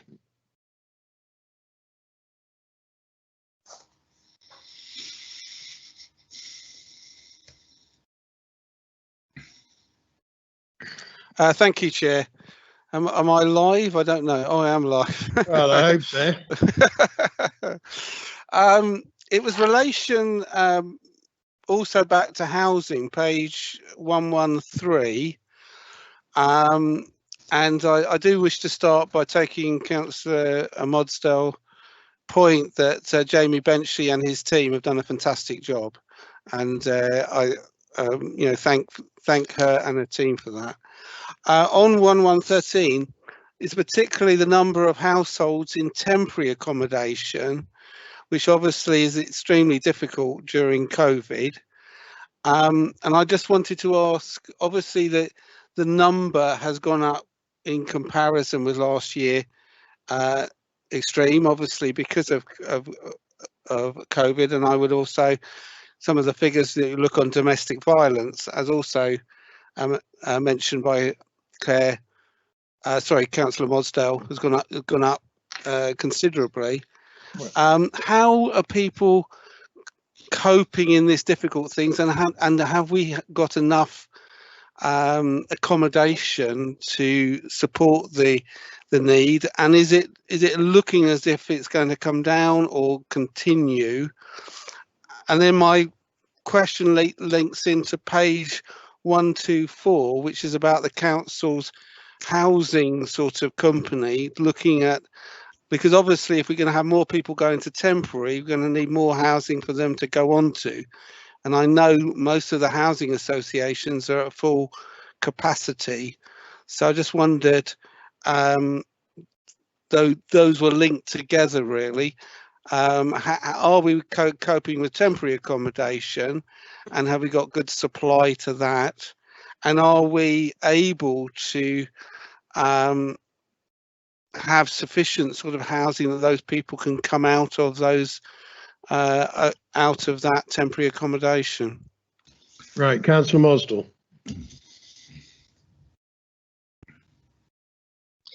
Thank you, Councillor Lilly. I think the first thing we need to note is that we have still managed, even during this pandemic, to not actually put any children in bed and breakfast. As we know, can you imagine trying to do your homework and stuff like that if you're actually in bed and breakfast accommodation?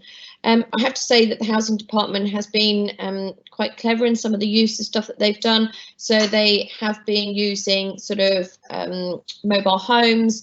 They have thought outside the box over the last year to make sure that the temporary accommodation that we've got is is adequate, but that's such a horrible word, isn't it? Adequate. You know, nobody wants to live in accommodation that is just adequate. So I think I had a message from you when I did my speech about Branston Farm with the affordable accommodation, which really is affordable accommodation, and the type of accommodation that that we have had from Vector's Housing. We know that we do not have enough housing. You know, we know that we don't have enough of the right accommodation, you know, enough affordable accommodation. I know this sounds going slightly off tangent, but I was reading my grandfather's memoirs the other day, and the pride that he had when he moved into his first council house in Oakland Gardens in Shanklin, you know, and that really helped him when he was starting off. And my nan and my mum, and my granddad, you know, that was just such a big thing for them to have the right type of accommodation. There is nothing that we haven't directed as top priority as this cabinet as our housing supply.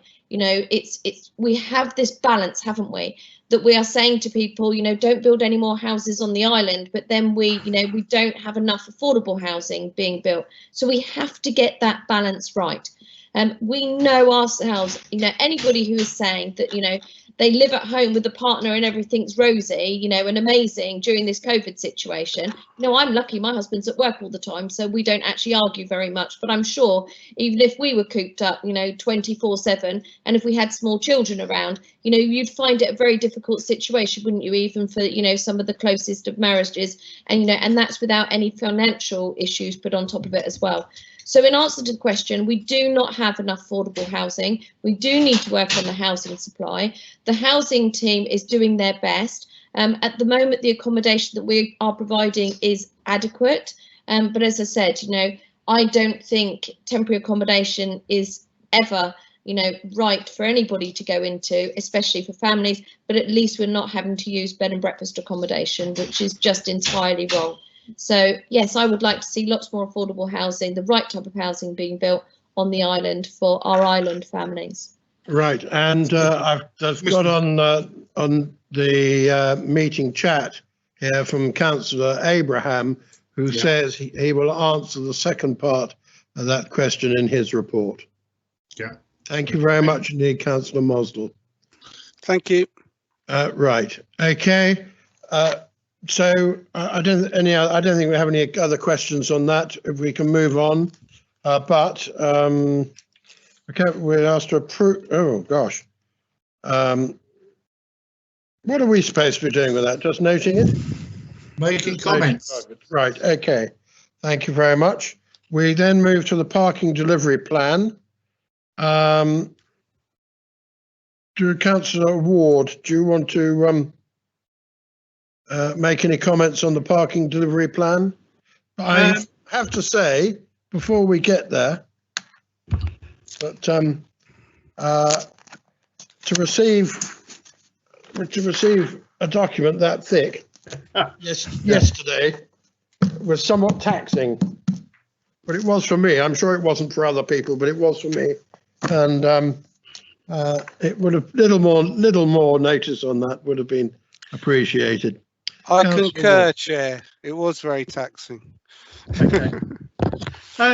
Chairman, what really what I'd like to say, I mean, we had a session last night for all members to comment. Many members did come along. This has already gone to scrutiny with Councillor Beston's committee. So basically we need to move on. If you have specific questions, I'm happy to try to answer them. I haven't. Did we actually have the whole report though, Councillor Beston, at that last committee? I didn't know we did a deep dive on it. No, we didn't. No, we didn't. No, we didn't. Okay. If I may, sorry, I've jumped in. Well, can I just say before you ask a question, Councillor Jones-Evans, I mean, I say that, you know, slightly tongue-in-cheek, because we know that that officers are working sometimes in other places as well because of COVID, and we do appreciate there's a lot of restriction and stress in what they do or how they're having to operate. So, so whoever put that together, thank you very much. Councillor Jones-Evans. Yeah, I agree with your statement just there. I mean, it's a massive piece of work and does deserve a lot of time spent on it. And thank you, Councillor Ward, for arranging and officers for arranging the briefing, as I think we requested at our last scrutiny meeting, didn't we, a month ago? So that was very, very helpful. I think a lot of our comments were fed directly back then. I think it sort of falls short in some areas, but also gathering, from the briefing was really helpful. I think individual elements we'll be able to, expand and draw on, and we'll be able to look a bit more at the environmental side of things, a bit more about how we're going to integrate sustainable transport into this as well, and a bit more data gathering as well as need to get a truer picture. Like from Newport now, we might be able to feed in the footfall data we've just got, and that we've got historical data on that too. So that would be really, really helpful to understand movements around Newport. And I'm not being Newport centric, but as far as parking income goes, it's all about Newport pretty much, isn't it? So let's not. So I think I was probably a little bit disappointed. There wasn't more opportunities for some joint ventures and getting away from the linear car parking. And though I did raise an issue with the balance between the report states it wants more residential parking, residents to park in car parks rather than on the street. Yet the two big car parks in middle of Newport, Chapel Street and New Street, have been marked for possible development, level 2 development. So those sort of contrasting, I suppose, and opposing points that came out of the report. But it's an absolute huge tome, it really is. And of course we got the updated appendices yesterday, so I was working off the old appendices. So it's it's going to be, I guess what I'm trying to say is it's going to be an ongoing process. The report's not going to be there, that's all going to be done. It's going to be done bit by bit. I would have liked to see a bit more about Newport. I would like to have seen actually talking about the free parking, which has been brought up in the report. 30 minutes an hour free parking. I would like to have seen that extrapolated and actually brought out into the budget, but it wasn't. Councillor Jones-Evans, you're absolutely right. You've only read one version. I read two. I read through one document and then it was amended, and I've got the second one as well to read through. 135 pages. Frankly, you just can't take it all in. It's as simple as that. But you're right in what you say. This was started before COVID, when we had a situation. Quite clearly, things will evolve, and quite clearly, some of what's in the report can change, and it's flexible. We know we have to move forward. We know we have to be flexible, and we're quite prepared to do that. That's it. Right. Councillor Michael Beston. Thank you. Just wait to go live. You're live. Thank you for that invite, Ian. Actually, that's given me a good opening. You're absolutely right. It's a huge piece of work from WYG, without a doubt. And it's more of an observation. So I'm looking at table 11.3, which is the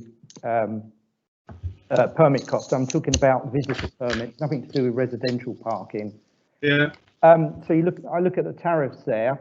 So whether you purchased a 2-day, a 4-day, or a 14-day tourist permit, you're still going to pay £7.55 a day.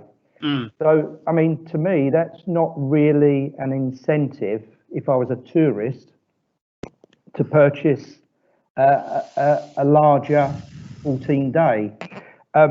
So my question would be, and when you look at various resorts across the South Coast online, and you try to drill down to particular car parking charges for tourists, there are very few, to be honest with you, apart from the Isle of Wight and apart from Weymouth. Now, when you go into Weymouth, you can buy a permit that covers all the areas within Weymouth for £38 a week. Now that equates to £5.40 a day. Now, as a tourist, that to me would be more of an incentive to buy that particular permit. When you look at the various different tariffs on the Isle of Wight Council, and I should say actually that it is clearly laid out, and there are particular restrictions to where those permits do not apply, which is great compared to other websites. But to me, could we look at that again, Ian? Do you think there's got to be a potential for a revenue generation there somewhere? Thank you. Councillor Besson, I certainly do take your point, because I've looked at that myself and asked that very same question: would I buy a tourist permit? And I've got to admit I'm doubtful whether I would buy one, but it's certainly something to look at.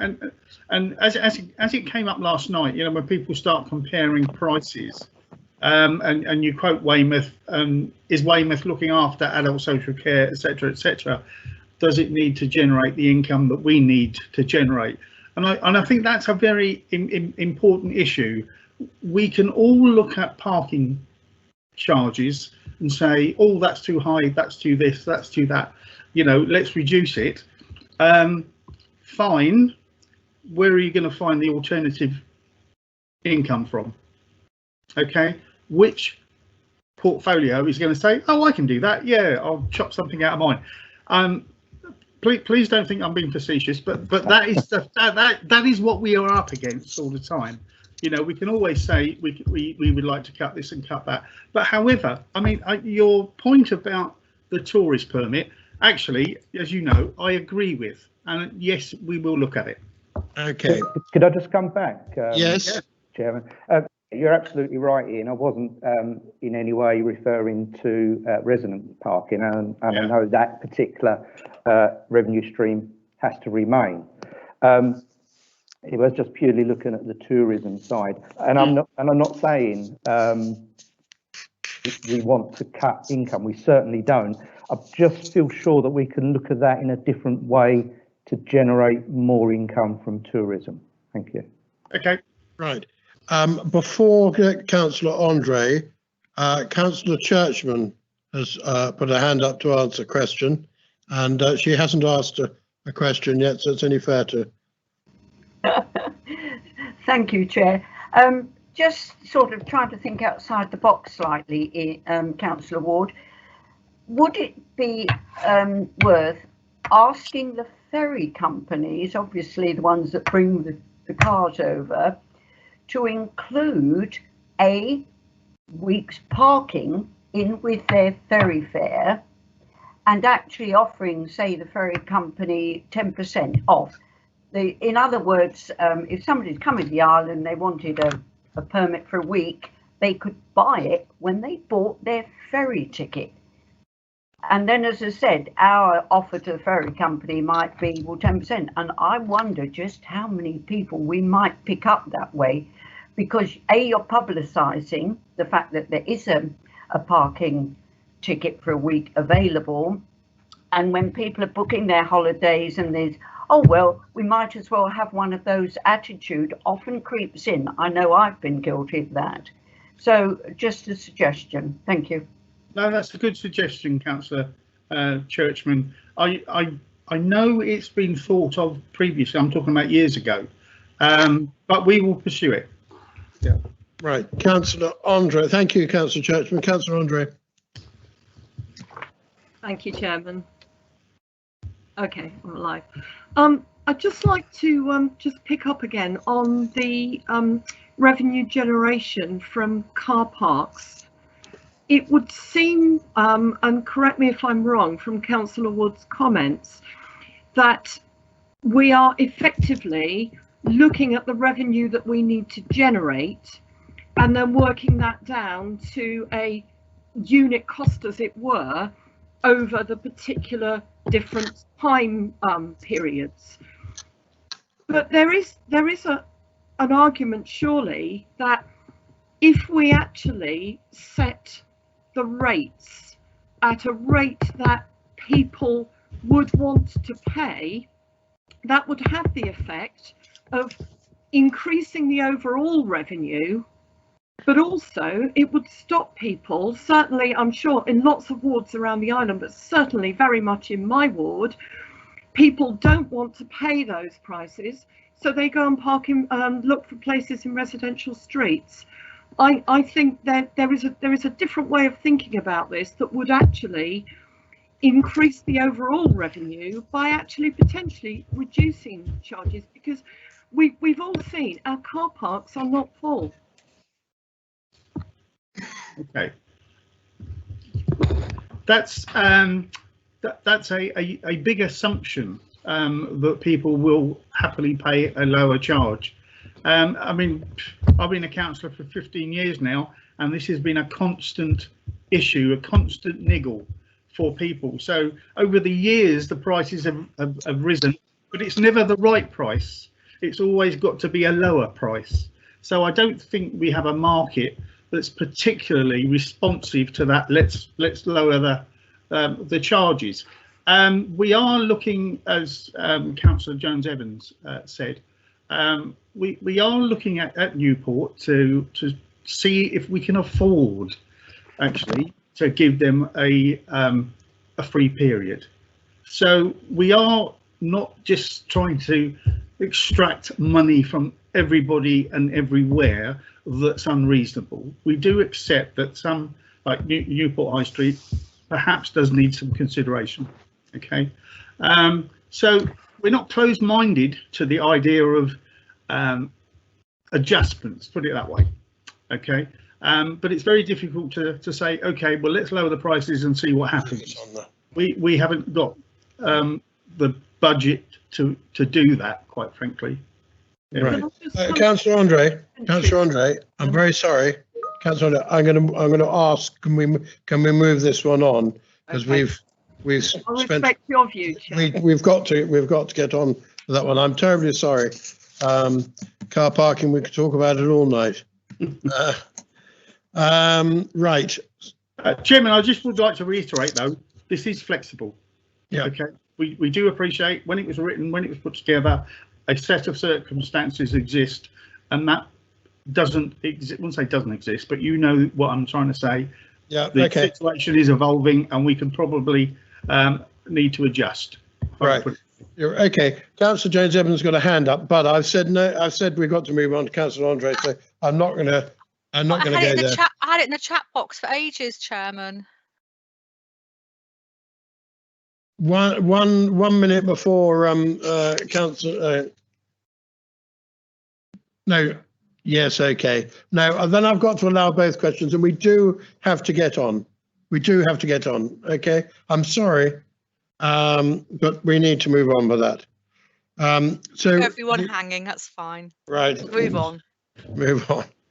The Cabinet are asked to adopt the draft delivery plan. Are we in agreement with that?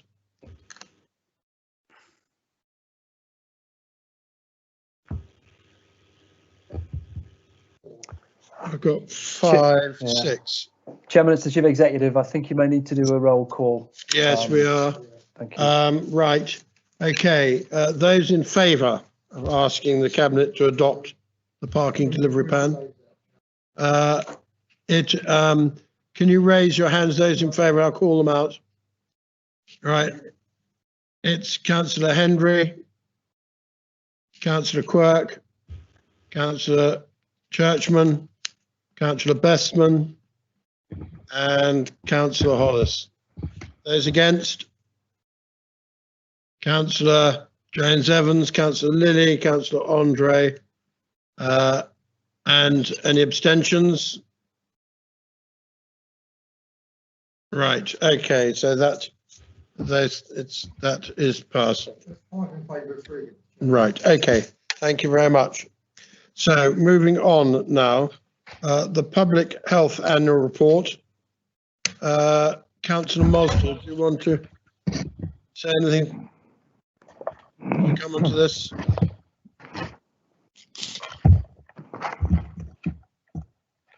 Thank you, Chair.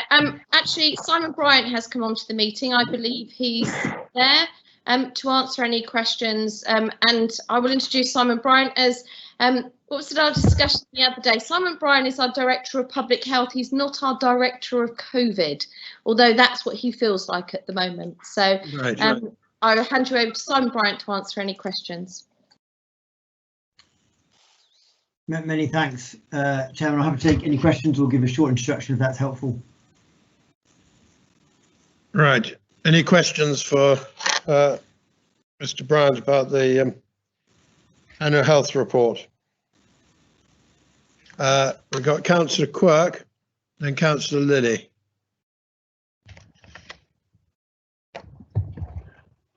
Yeah, just an observation really, in terms of the healthy living and the transport and making it more eco-friendly and getting people to exercise more.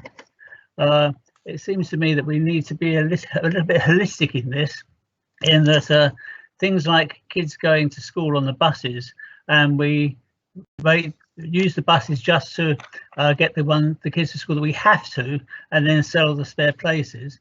But actually, that probably leads to some children being taken to school by their parents in the car. And actually, looking holistically, you might need a slightly more capacity on your buses, but actually take all the kids who want to go. Parents still pay the difference.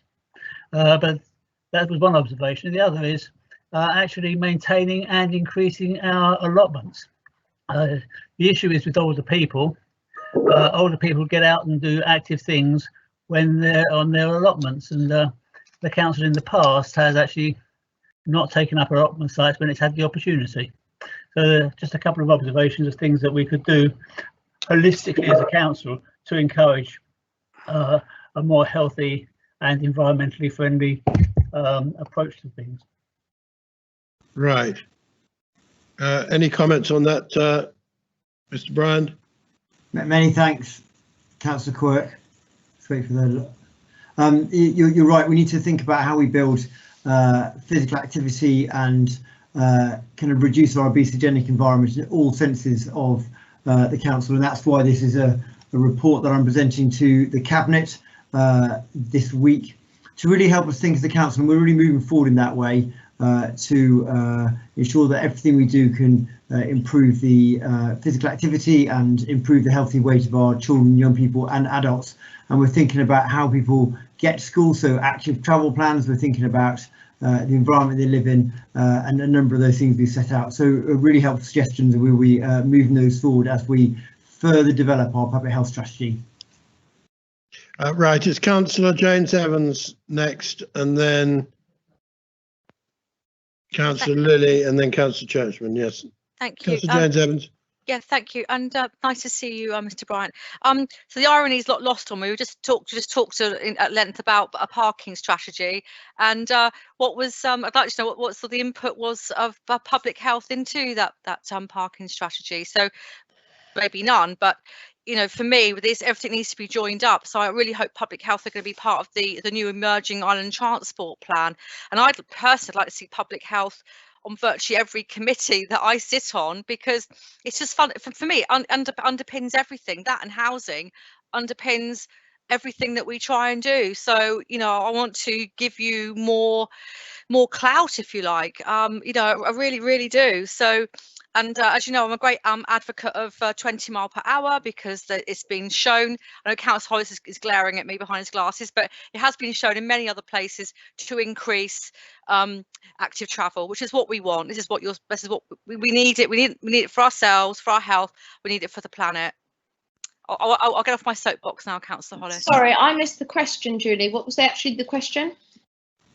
Oh, did you miss my question, Claire? I'm happy to repeat it for you. Yeah. So, what was public health's input into the parking strategy, and what will their input be? But the questions were actually for the Director of Public Health on the Public Health Annual Report that's been presented to Cabinet on Thursday.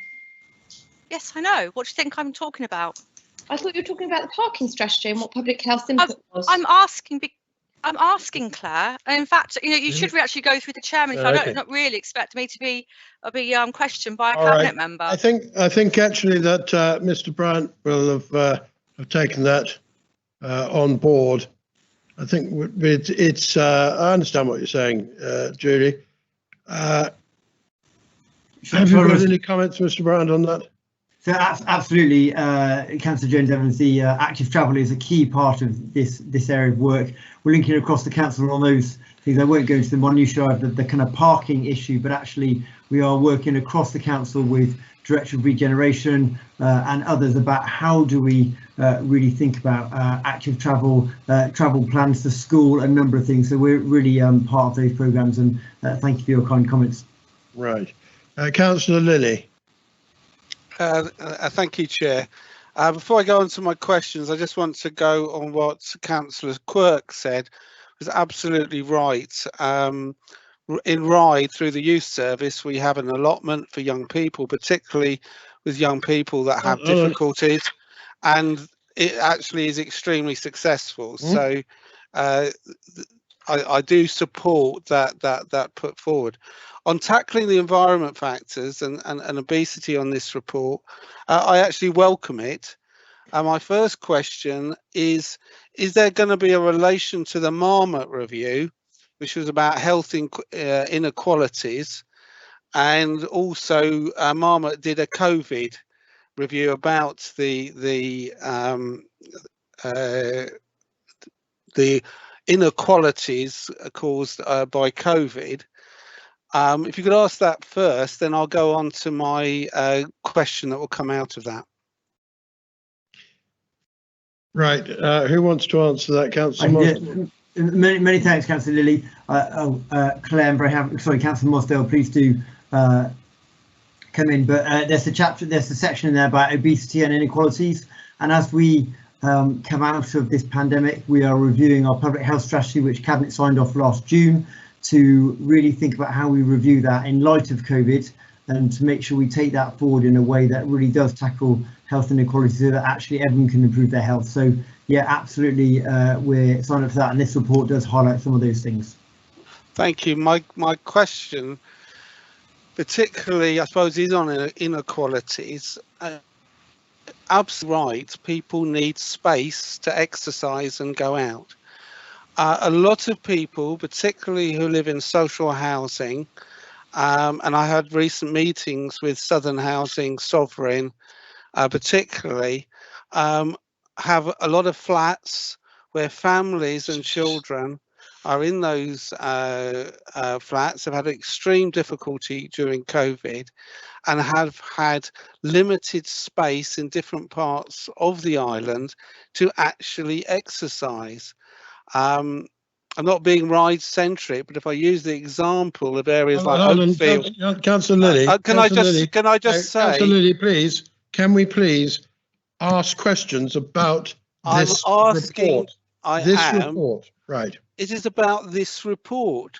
Okay. This report is about environmental space availability to our communities, and some of our poorest communities on the island do not have easy access to spaces. And I use the example of Oakfield in Ryde, where there is very limited access to space.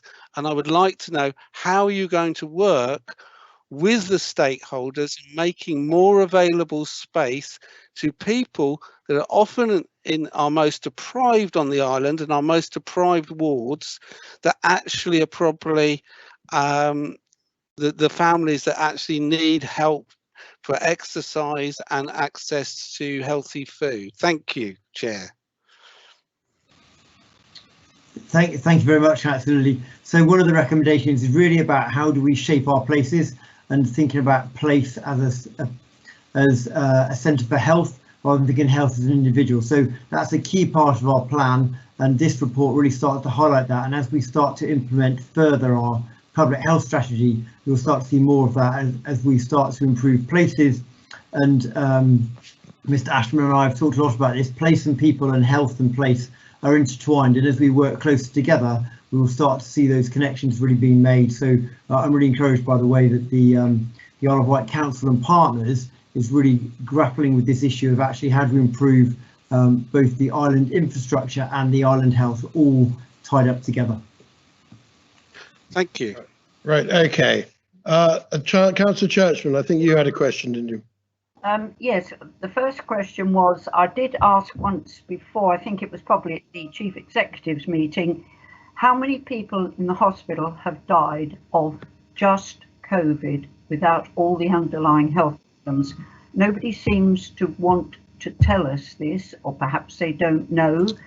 But anyway, that's the first question. And just a comment, in 1848, Dr. Duncan was appointed first medical officer of health, and his ambition was that everybody worked together with public health to provide health for every single town and city across the country, which goes back to what Councillor Julie Jones-Evans said. To me, public health should be sitting on planning. We shouldn't be building houses which are so close together with no space for recreation. The houses inside are too small, etc., etc. So I agree with Councillor Evans that public health should be involved to a far greater extent in the basic planning of the infrastructure of the Isle of Wight. Thank you. Right. Before that question gets answered, there is a sub-conversation going on the meeting chat, and can that please stop? Now, who was going to answer Councillor Churchman? So if I just come in on the point about the island plan, and absolutely, we've been working with planning and colleagues around planning, because we know that planning in space, as I've just said, is so important. So we're really connected in with that conversation and those meetings to make sure that the public health views are considered. Thinking about health impact assessments for a large planning application. So we're building all that in. So actually, it's a process to consider health, kind of a health in all policies approach, and we're really working through that. And I'm really pleased that the way that colleagues and I are able to take those things forward in a way that is both as I said, improving the island infrastructure and improving health at the same time. Really pleased that that's happening. Right. The leader, David Stewart, wishes to make a comment.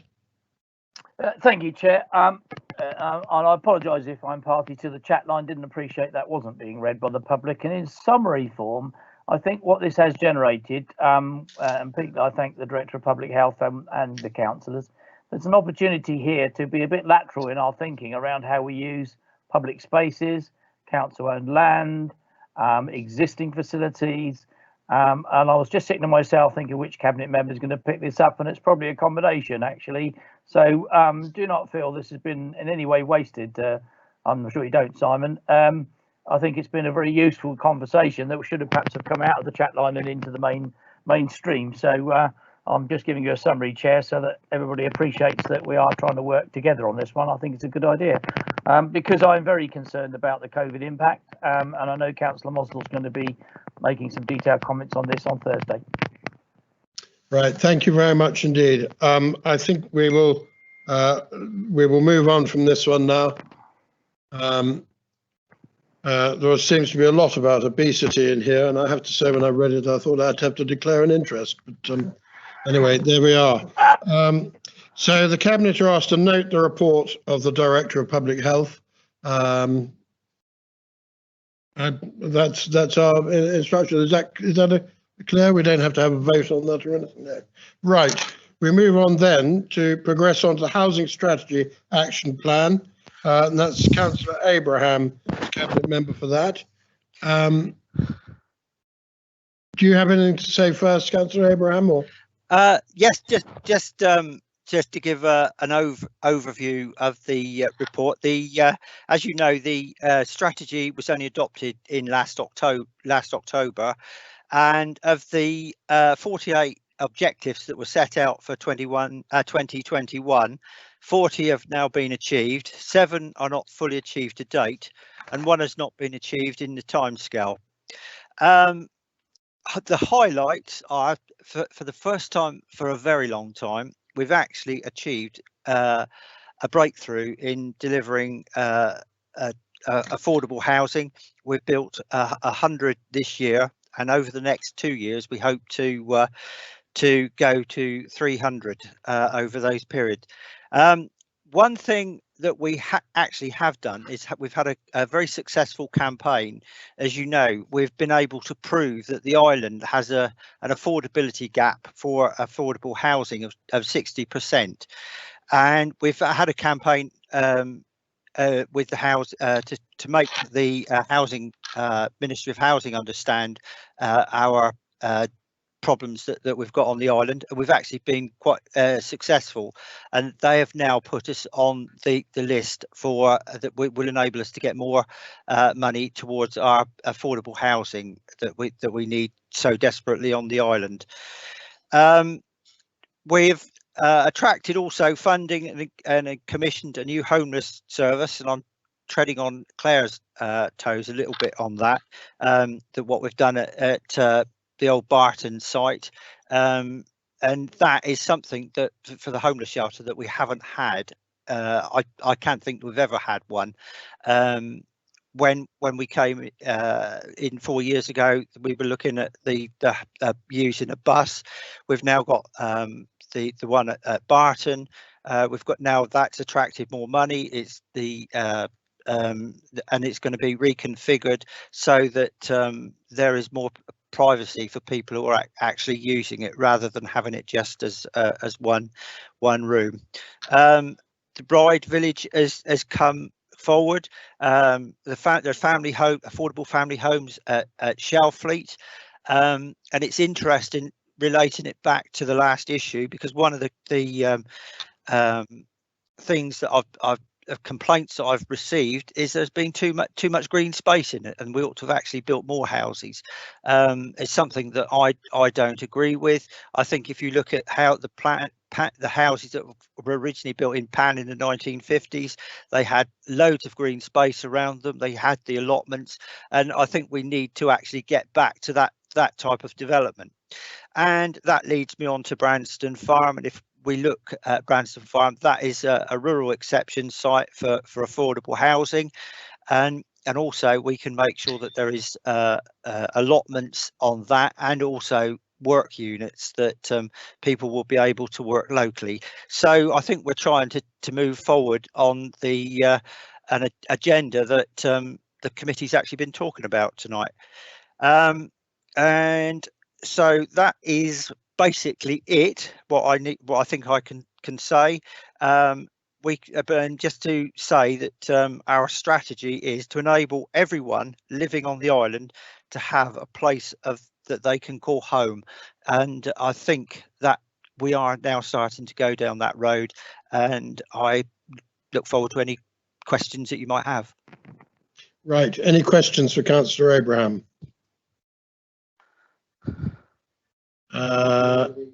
Sorry, right, hold on. Who's that? Councillor Jones Evans.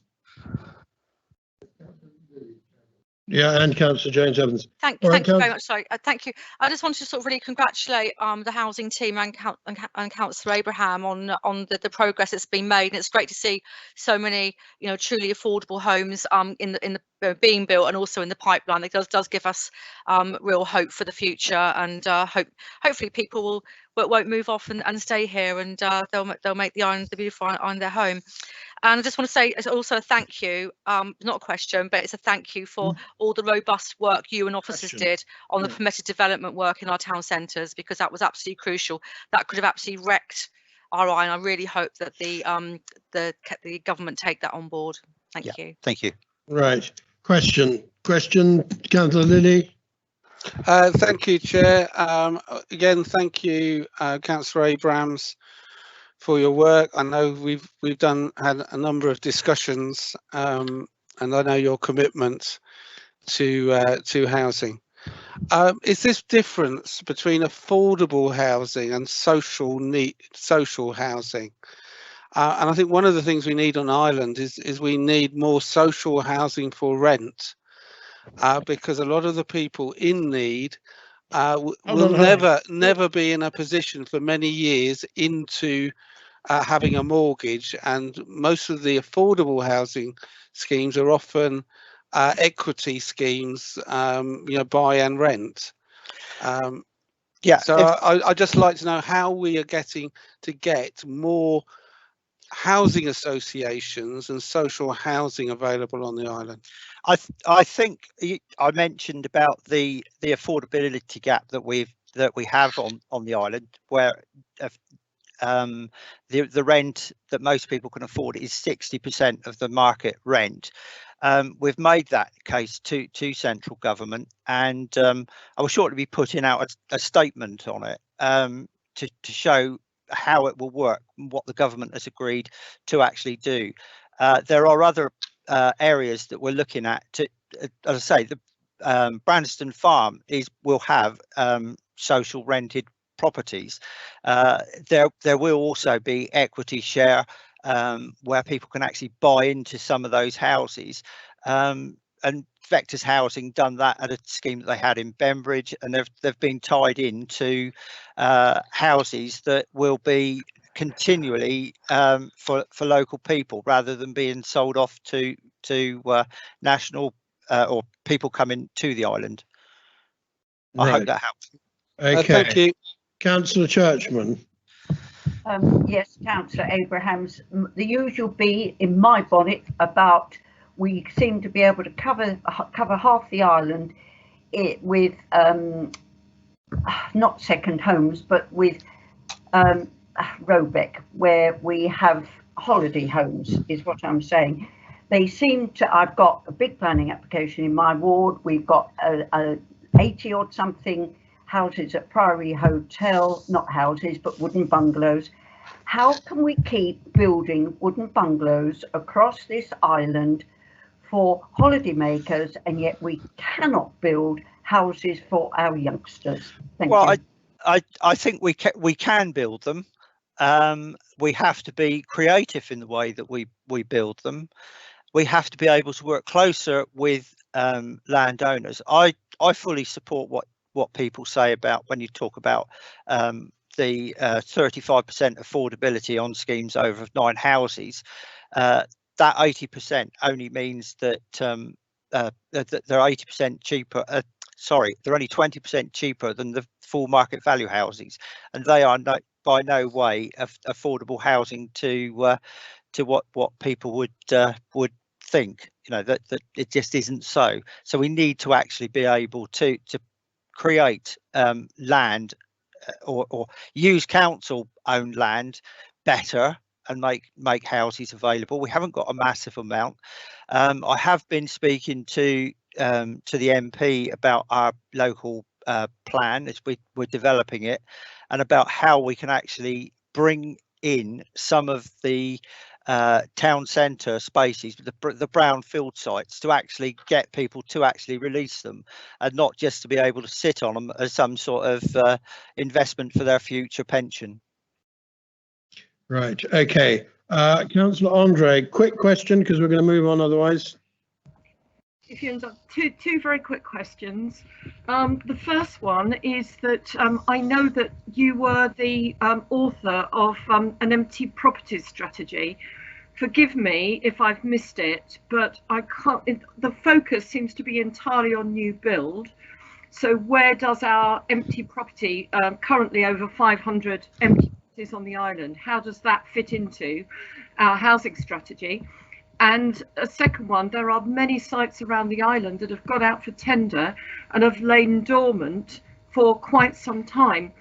Is it not time now to actually look at perhaps a slightly, so obviously if they're not attractive and we are going down the route of looking for development partners, should we not be looking at a different model, for example, intergenerational developments?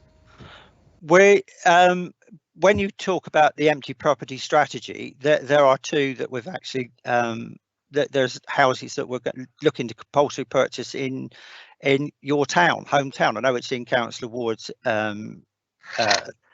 ward, but if we are looking at that, we had to have a strategy in place to be able to do that. The strategy that we had was somewhat out of date. We've updated that, and the first step on that is to those houses that are in Sandown. When you talk about property that is can be developed economically, we looked at the Medina Avenue land. We've not been able to develop that at all, and Sandown Town Hall itself, we've been looking to develop around there. Now that isn't going to bring in any money. There's no developer would want to touch that because it will offer no return. As a council, we are able to do that, but we have to make sure that we've got the money available to be able to do it. And certainly by having now that the government have upped the amount of money that we can have on the island, that will enable us to be able to develop those sites in partnership with housing associations. Right. Yeah, I could just touch on, there are other schemes. I know Julie, Councillor Jones Evans, is aware of developing with local groups. I know she's has schemes that we could do. Right. Does that answer your question, Councillor Andre? So if we were to come to you with a particular idea for a scheme, then presumably that you would be willing to listen to that as long as I presume it fits. Is the housing strategy, what I'm trying to say is it like the parking strategy, a living document, or is it? It's very much a living document. If you send me any that outline of the proposal, I'm quite happy to look. Right. Okay. The last question on this is Helena. Thank you. There's something a little bit off the wall here. Page 20, the legal implications. This is both Councillor Abraham and Dave Stewart. The legal implications of the Deregulation Act in 2025. So 4 years hence, we will not need to have a housing strategy as under the Local Government Act of 2003. So, the legal implications are that if we are no longer a local authority, a planning authority, then it's going to have big budgetary implications, and so I am wondering. One of my questions is in relation to this: is has this already been discussed? Are you already looking at what will happen with the white paper? Yes. If we lose our planning authorship, because that undermines the whole of our council and what we provide on the island.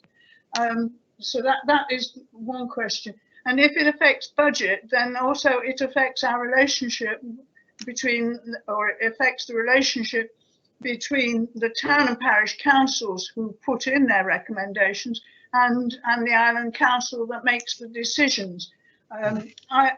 So my question as my rider is, are you aware of how democracy is going to change? So a bit of a philosophical question. Yeah. Okay. We are aware of that. All members of the council are aware of that, and we actually did have 2 sessions because there were 2 parts to the proposal to change planning, and it is to try and make sure that we have control over the planning process, because if we don't want to lose that. And part of the process was that in effect, if a parish and town councils or the Isle of Wight Council zone areas for development, in effect that would be outline planning permission, which would be an almighty big problem. we need to be able to control it, and we need to make sure that we have a housing strategy. Just because the government says we don't, I think that we should have it, because we need to deliver. The biggest problem that we've got is for young local people. You know, they're taking the brunt of the COVID going from the schooling, and they will actually have, you know, huge problems being able to get onto the housing ladder, and we owe it to them to be able to do that, so that they have a future in the country. Yes, Right. but it's the relationship with town and parish councils that, Yeah, I'm well, I want, concerned you know, about. I know Dave is coming in. You know, Dave is very keen that we actually have regular meetings with town and parish councils. We had one last week with well, basically with Fishbourne Parish Council, because Wootton and Haven Street never had any councillors on the call, but we going around the island regularly meeting town and parish councils. Right. Okay. Very quickly, Dave, Councillor Stewart. It's only to pick up the second point. Obviously, our very enthusiastic MP keen to have a national park, or his version, which is an island park.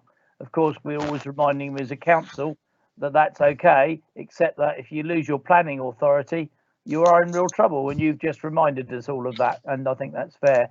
So we have to make sure that with the enthusiastic options that brings, we have the safeguards in place. But I'm sure that'll be an ongoing dialogue with our MP, who's clearly enthused by them. Right. Okay. Thank you very much. Right. I'm going to move on. Julie Jones, I thought Councillor James Evans asked a question. Have you asked a question on this section? To forward, Chairman, if I may, it was just to bring to your attention this item says comments on other items be considered. We don't have to ask questions. Now I was it's important, because right at the beginning of this I was questioned directly by a cabinet member asking, was my question even relevant, or was it even a question? And I shouldn't be put in that position as a member of this committee and representing my residents and representing other people on the Isle of Wight. And I think that's a very poor show, and I would like you to take note of it, please, Chairman. Okay, fine. But what tends to happen, or what has tended to happen, the reason why these meetings go on, is people make a long statement and then they come out eventually with a question. I don't have a question or make an observation, but we can't control the meeting if we just go on and on and on. Okay, but I do take the point. It says comments, and I shouldn't be attacked by a cabinet member in the meeting. I'm sorry, that was in the chat. That's why I stopped it anyway. It was not in the chat. It was. Oh yes, all right. Okay, fine. Okay, we'll deal with that after the meeting if you wish. But I do want to move on, please. So the progress in the housing strategy action plan. We asked the cabinet to note the progress with the housing strategy action plan. I don't think we have to do anything much of that. Then we have the motion referred to from full council by Councillor Lilly. Councillor Abraham, do you wish to comment on that? No, I'll deal with that, Chair. All right, Councillor Stewart. This motion will be referred to Cabinet on Thursday. There's nothing we're going to say at the moment, because we'll be discussing it then, and that's the right place, because that's where full council referred it to. So we've got no comment to make on it tonight. Okay. And Councillor Lilly, that wouldn't be fair on him either. Okay, all right. Thank you very much for that. Then we move on. Could I just say, Chair, that I agree with Councillor Stewart? Oh, good. Excellent. That's what we like, a bit of agreement.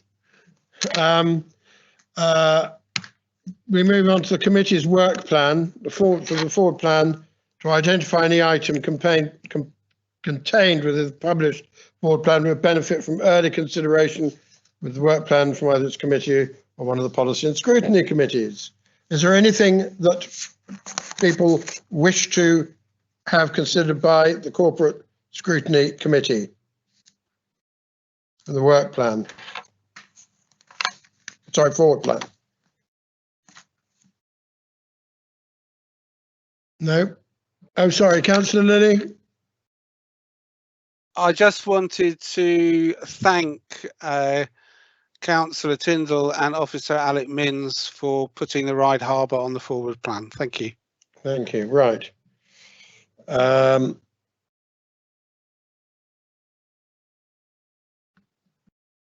No one got any other comments on that? No. As I said earlier, I think that the next meeting will be, we hopefully will have something big with the floating bridge, so we can move that one forward. Forgive the pun. Right, our work plan. The committee, consider the committee's work plan. Has anyone got any comments on that? No?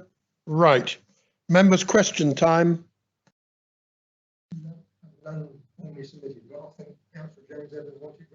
Councillor Jones-Evans, did you want something put on the? Sorry, you have a question?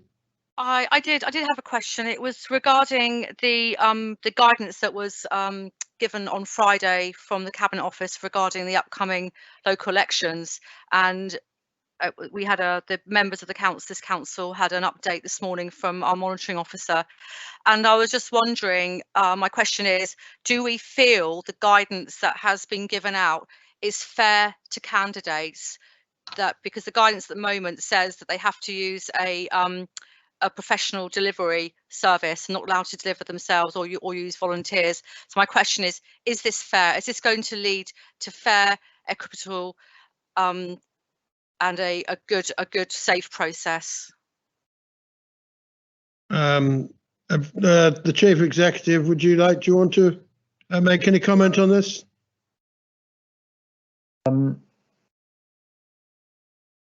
Thank you, Chairman. I actually don't think it's for me to comment, because I think it's for the candidates to take their own judgment about whether that will lead to the process as described by Councillor Jones-Evans. We have, throughout the whole of the COVID crisis, followed government's guidelines and guidance because we know that they're taking the advice from specialists and experts. So we are following their guidance to the letter, and as officers, we will implement that guidance. But the judgment that I can't make, the judgment Councillor Jones-Evans has asked me to make. Okay, right. I've got something in the comments on the chat page. Sheila, you wish to make a comment? Yes, I just want to comment along with Councillor Jones-Evans that I've had a lot of parish councillors, town and parish councillors chatting to me about how are they going to canvass. They usually canvass, personally. And I just think it's very, very difficult, especially some councillors who have been shielding. They're not going to be able to, or they feel they're not going to be able to participate. And I feel that we could actually lose some valuable councillors or potential councillors through not being able to participate in what I consider the correct way. So I am concerned with this going forward, but like you say, we have to watch what the guidance and go with that. But at the moment, I know for myself, who've been shielding my husband, and a lot of people who I've been speaking to are really concerned about it. Yes, yeah. I can understand that, but it is what is national. It's a national problem. But if we could solve the problems of the world, we'd be a better place. But anyway, Councillor Jones-Evans. Thank you, Chairman. And thank you, Councillor Weedle, for coming in on that. I think it is a big issue, and maybe it's up to individuals and town and parish and community councils to make a representation rather than the Isle of Wight Council. But I think it is fundamentally about having a democratically elected council. So I think it is kind of a big deal. And for the guidance to say that we need to have use a delivery service. We just don't have the capacity on the Isle of Wight. It'd be literally impossible to get I am going to stop you there, Councillor Jones-Evans, because we're supposed to be actually asking members questions about corporate scrutiny. I know it's an emotive subject, but I think that the Chief Executive said he can't really comment on that at the moment. We'll have to work with what we have at the time. Thank you for letting me ask my question, Chairman. Right, thank you very much. So I'm going to close the meeting now and thank everyone, thank the officers here. I'm in County Hall, with the officers. Thank you and thank all attendees, and also thank our co-opted members of this council for their valuable contributions. And we know that they have no axe to grind at all, so that's all right. Anyway, thank you very much. Thank you all. Thank you. Bye bye. Thank you, Chair. Thank you, everyone.